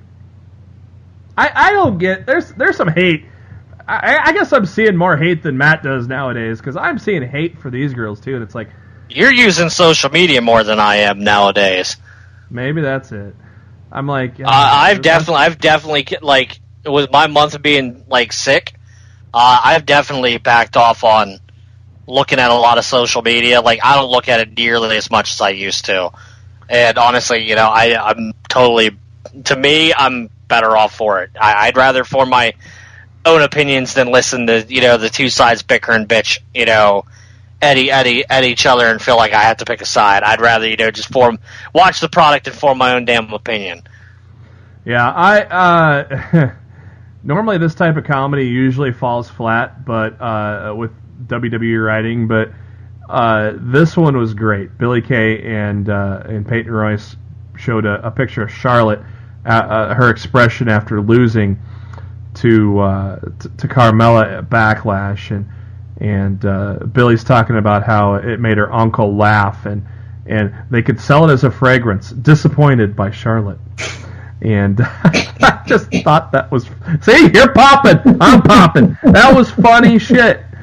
The Iconics are great. And we're seeing a lot of them since they debuted. So as I just said a few minutes ago, I think they are definitely in the favor with Vince. And, otherwise they wouldn't have beat a team with Asuka on it either. So, qualifying match, Charlotte Flair, Peyton Royce for Money in the Bank. This one went about 12 minutes.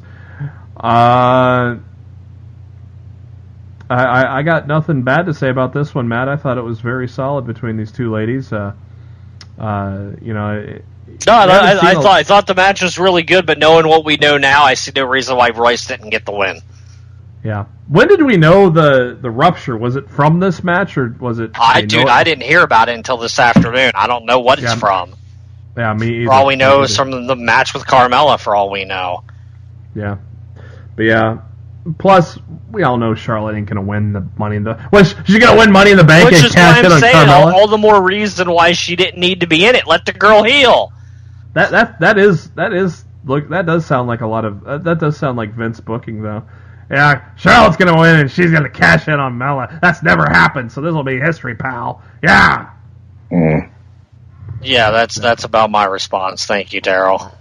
No problem. Daniel Bryan interviewed by Dasha Fuentes and talks about the pain that he's in, and he has to fight through it as he's facing Rusev for a qualifying match in the main event.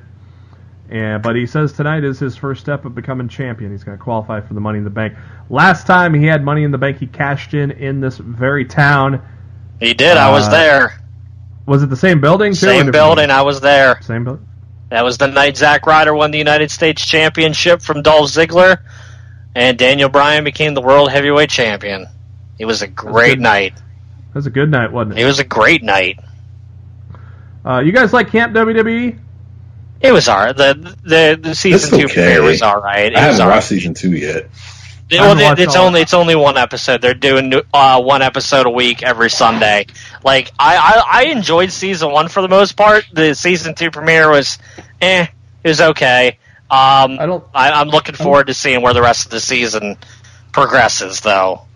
Yeah, I don't think I ever finished season 1, but I watched most of it, and I thought it was entertaining. So yeah, one of these times I'll get myself in on that. But I thought that was kind of a funny little show. Some more cell phone promos. Shelton Benjamin, Asuka. At least we'll believe Asuka could win Money in the Bank, but I don't think Shelton's going to. Sorry, Shelty. Xavier Woods against Cesaro. I thought maybe Xavier was going to beat them both, but Cesaro just nailed the fuck out of Woods with an uppercut to get the win after 7 minutes, and I was surprised Woods didn't win. Yeah, from the way they set up the segment backstage, I was like, oh, they're both going to lose the Woods. Yeah, that's what it felt like too. Yep. Yeah. It was a nice swerve. I like it when they do a nice swerve that actually makes sense. And this was a swerve that made sense. I liked it. It was good. Yeah, and from here you could have Cesaro poking more fun at Sheamus. The bar ain't going to break up, but you're going to have some funny moments with these guys making fun of each other. And ouch, Woods with a bloody mouth. I'm guessing from that uppercut. You would think so. That was mean. Brutal.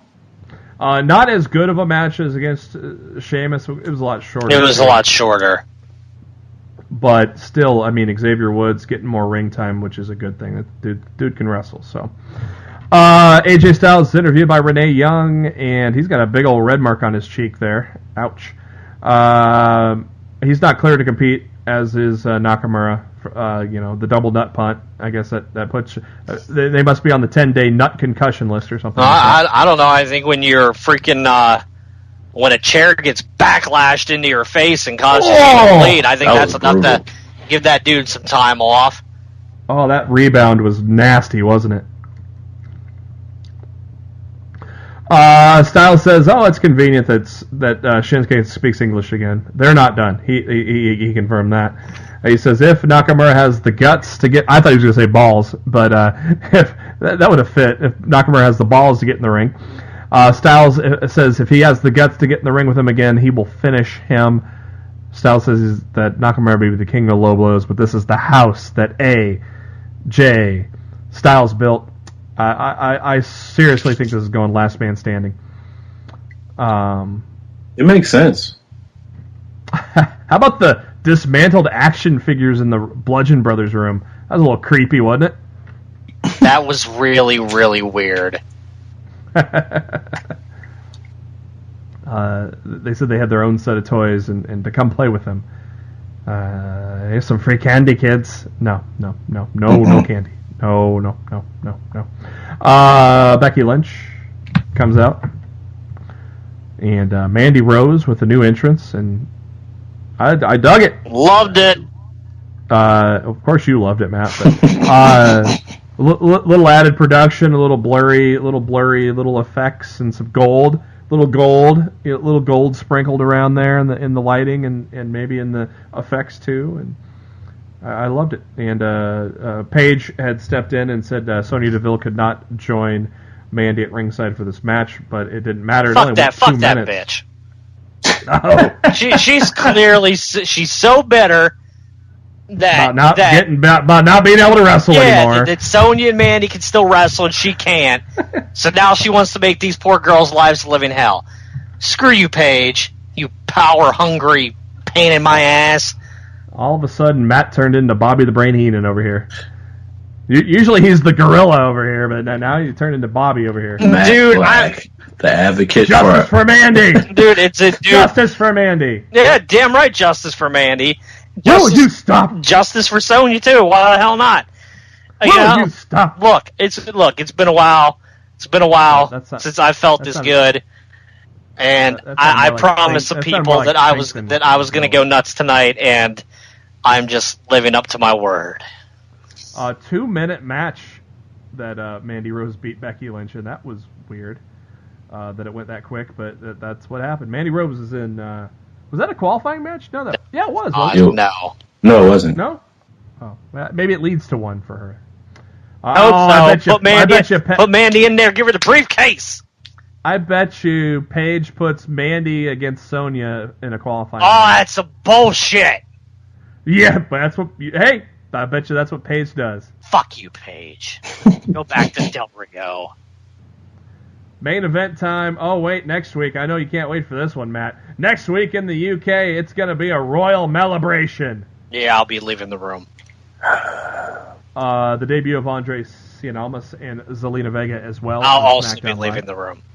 I want to see Zelina Vega.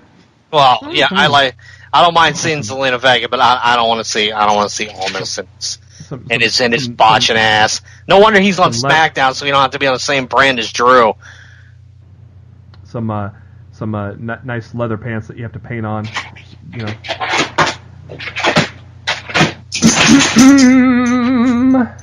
What day is it, kids? Rusev Day. Rusev Day. How about Rusev getting 50-50 chance in the ring against Daniel Bryan? That tells you the power of Rusev Day, doesn't it? Dude's over, man. Anybody that's still trying to debate that is out of their fucking mind. He got 50-50 chance with Daniel Bryan. Insane. I actually like the fact that he beat Daniel Bryan. He beat him clean. The best part is that he beat him clean. He beat him clean. Of course, the storyline is Cass beat him so badly that his body just couldn't take it anymore, and Rusev hit the Machka kick for the win after 11 minutes. Good match between these two guys, though. I would love to see a kayfabe healthy Daniel Bryan take on Rusev in a pay-per-view match somewhere down the road. That would be a lot of fun. Obviously, the story here is it's a little more of a broken Daniel Bryan that we got, and he just could not overcome Rusev. Finally, are they going to push Rusev? I don't know, but at least he's in the Money in the Bank ladder match. Guess what, kids? This is the first time Rusev has ever been in a Money in the Bank ladder match. Dun, dun, dun. He wasn't on the card last year, and 2 years ago he beat Titus for the U.S. title. And he was also on. He wasn't on the card in 15, and he was on the card in 14. So yeah, he's never been in the ladder match though. So maybe Rusev Day. If it ain't the Miz, I don't think so. As much as I'd like to see it, I don't think they're going to do it. He's not that. Vince is not that smart. Yep, exactly. Were you guys absolutely surprised by that finish? I was. I was surprised it was clean. I thought Cass was going to come out and cost him, but I'm not. Yeah. I was not surprised that Rusev won. So Matt, you know his name is not Cass. What do you call him? Big ass. There you go. Big ass. So big ass. Mike Johnson big said ass this bitch. today. Mike Johnson said this today on PW Insider. He's like, no sign from Big Cass on SmackDown after the getting his heat back on a pay-per-view. That's not good. I don't care. I know. Well, actually, you should care. You should be happy about this because maybe that feud's over now. No, I hope Cass's push is over now. Great SmackDown episode, though. I mean, hey, I thought Raw and SmackDown rebounded nicely after that shitty Backlash, but I mean, we probably all expected that anyways because it couldn't get any worse than Backlash. Yeah, and that's how Vince likes to do it. He likes to shit the pot on purpose and then make it look better the next time because Money in the Bank means a little more than Backlash. So that's the way Vince operates. That's what we got to do. That's going to do it for this edition of Lost the Midcard. Stay tuned for those that want to be spoiled with NXT. We will get to that first. Thank you to SpiderDuck.net for being our host, enabling us to be on iTunes and any of your favorite podcasting apps. Make sure that you do a search for Lost to the Midcard. Hit that subscribe button. That way you know every time a new show comes your way, every Thursday and every Monday after a WWE pay-per-view that's not named Backlash. And you can also subscribe to us on YouTube if that's your flavor of choice. And all the links on that are on our Facebook page, facebook.com/Lost in the Midcard. Also, you can go to our Twitter at LITMC Podcast. And we also not only just have our subscription links there, but we share a lot of the great tweets within the wrestling world. Darryl Bullock is on the Twitter at No One Like D. Matt is on the Twitter at Raw F Showtime. And before we go to those spoilers, Darryl, what are your final thoughts? Backlash is trash. BackTrash. Big Cass is ass. Big ass. Sixers should have won. Nope. I agree. Nope. I agree. No! As a Lakers fan, fuck the Celtics. And I can't wait to see LeBron James and the Cleveland Cavaliers beat that Celtic ass. It's going to be good. Thank you for tuning in to Lost in the Midcard. And if you want to be spoiled by NXT, don't hang up. And if you're hanging up, we'll catch you next week. Thank you for tuning in.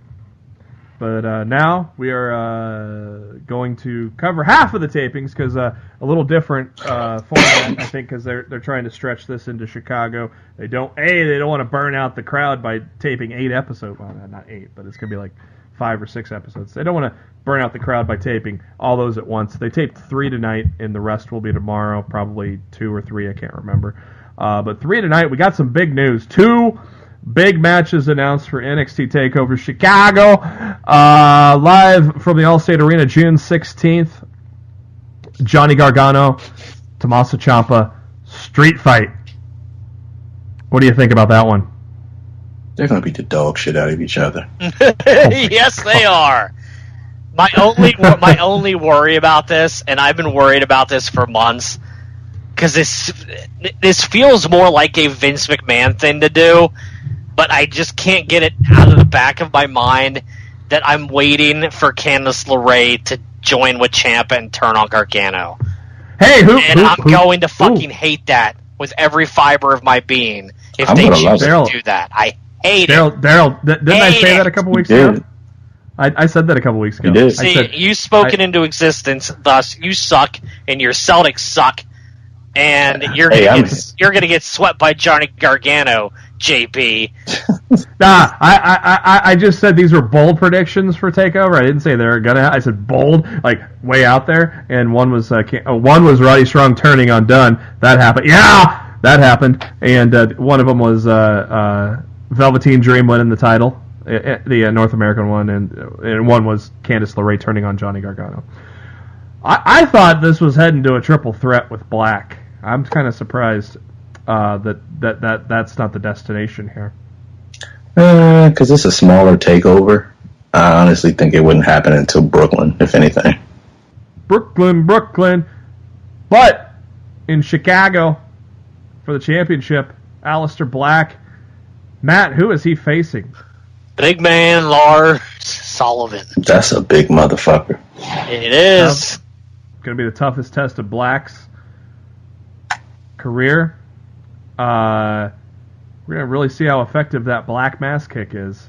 And I don't think anybody's kicked out of it yet. Nope. We might see someone kick out of the Black Mass for the first time at TakeOver Chicago. Any other notes that you heard from the... I heard Lacey Evans worked 3 times in one night. So yeah, so did Kairi Sane. Kairi Sane did too. They worked against each other. Kairi's got some ring gear, new ring gear, I think somebody said. I don't know about that.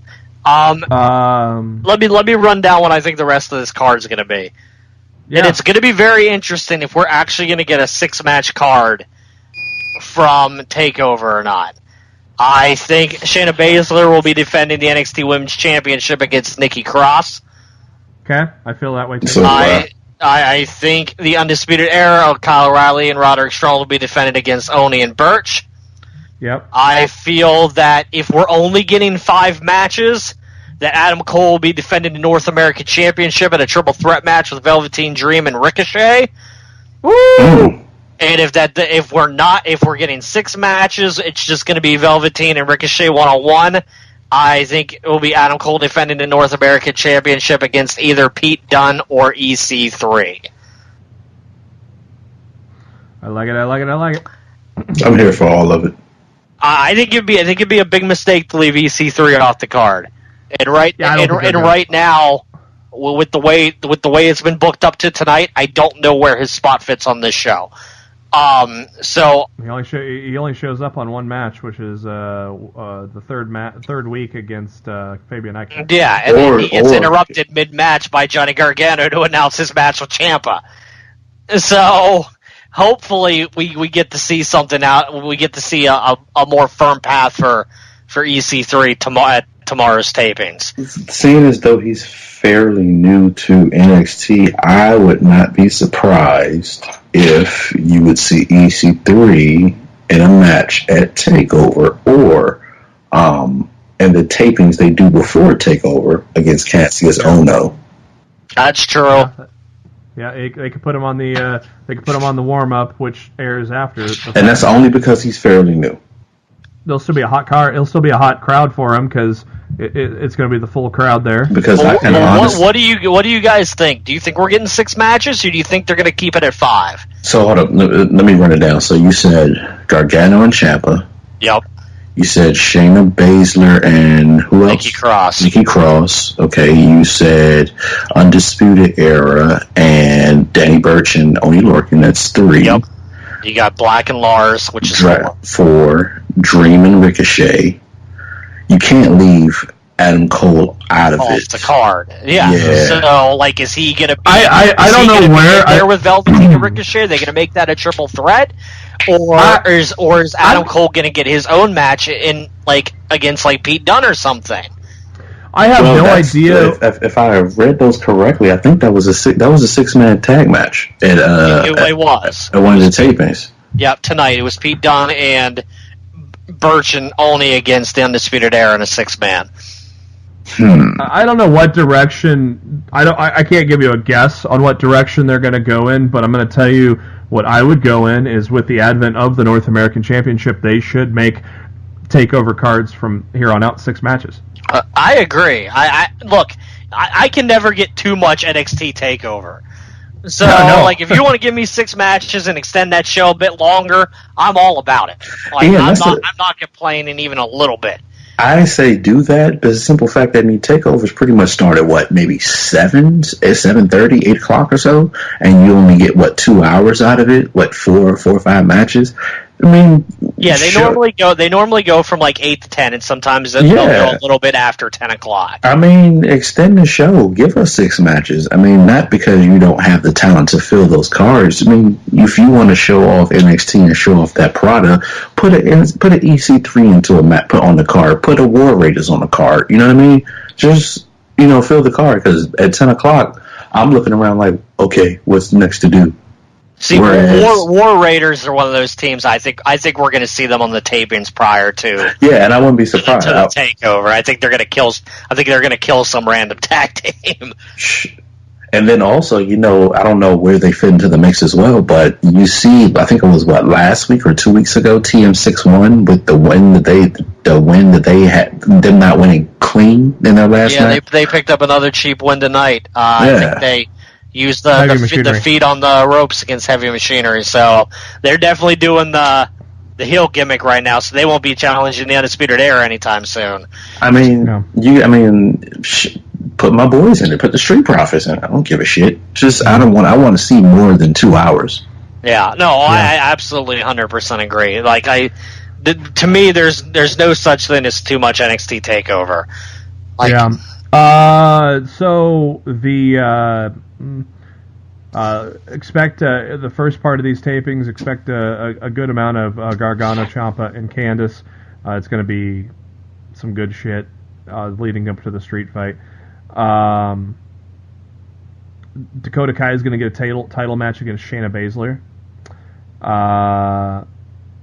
Then we got ourselves the debut of Chad Lale, who is Gunner in Impact, and that's about where we get from there. Of course, no surprise, Baszler beat Dakota Kai for the title, but that's going to be a title match on an upcoming NXT.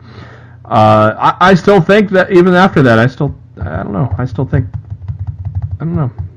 still have a feeling that Dakota could join Shayna, but it's clear that we go for Nikki and Shayna, and I think Nikki is. I mean, if you're going to separate her from Sanity, then she's got to be the one to challenge Shayna. I mean, and why not put, TakeOver usually has one women's match. Put an extra women's match in there somewhere.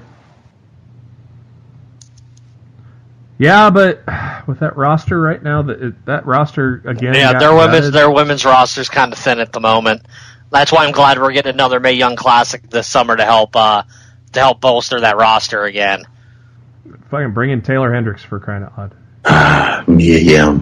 Mm. Yeah, dude. There's no reason that she shouldn't have been signed off of that.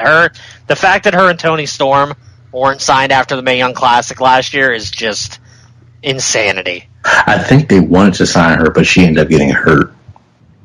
Yeah, she has been injured for a while. She came back in New Orleans weekend or something. Yeah, she came back that weekend, and was very weird. Both of her roommates are two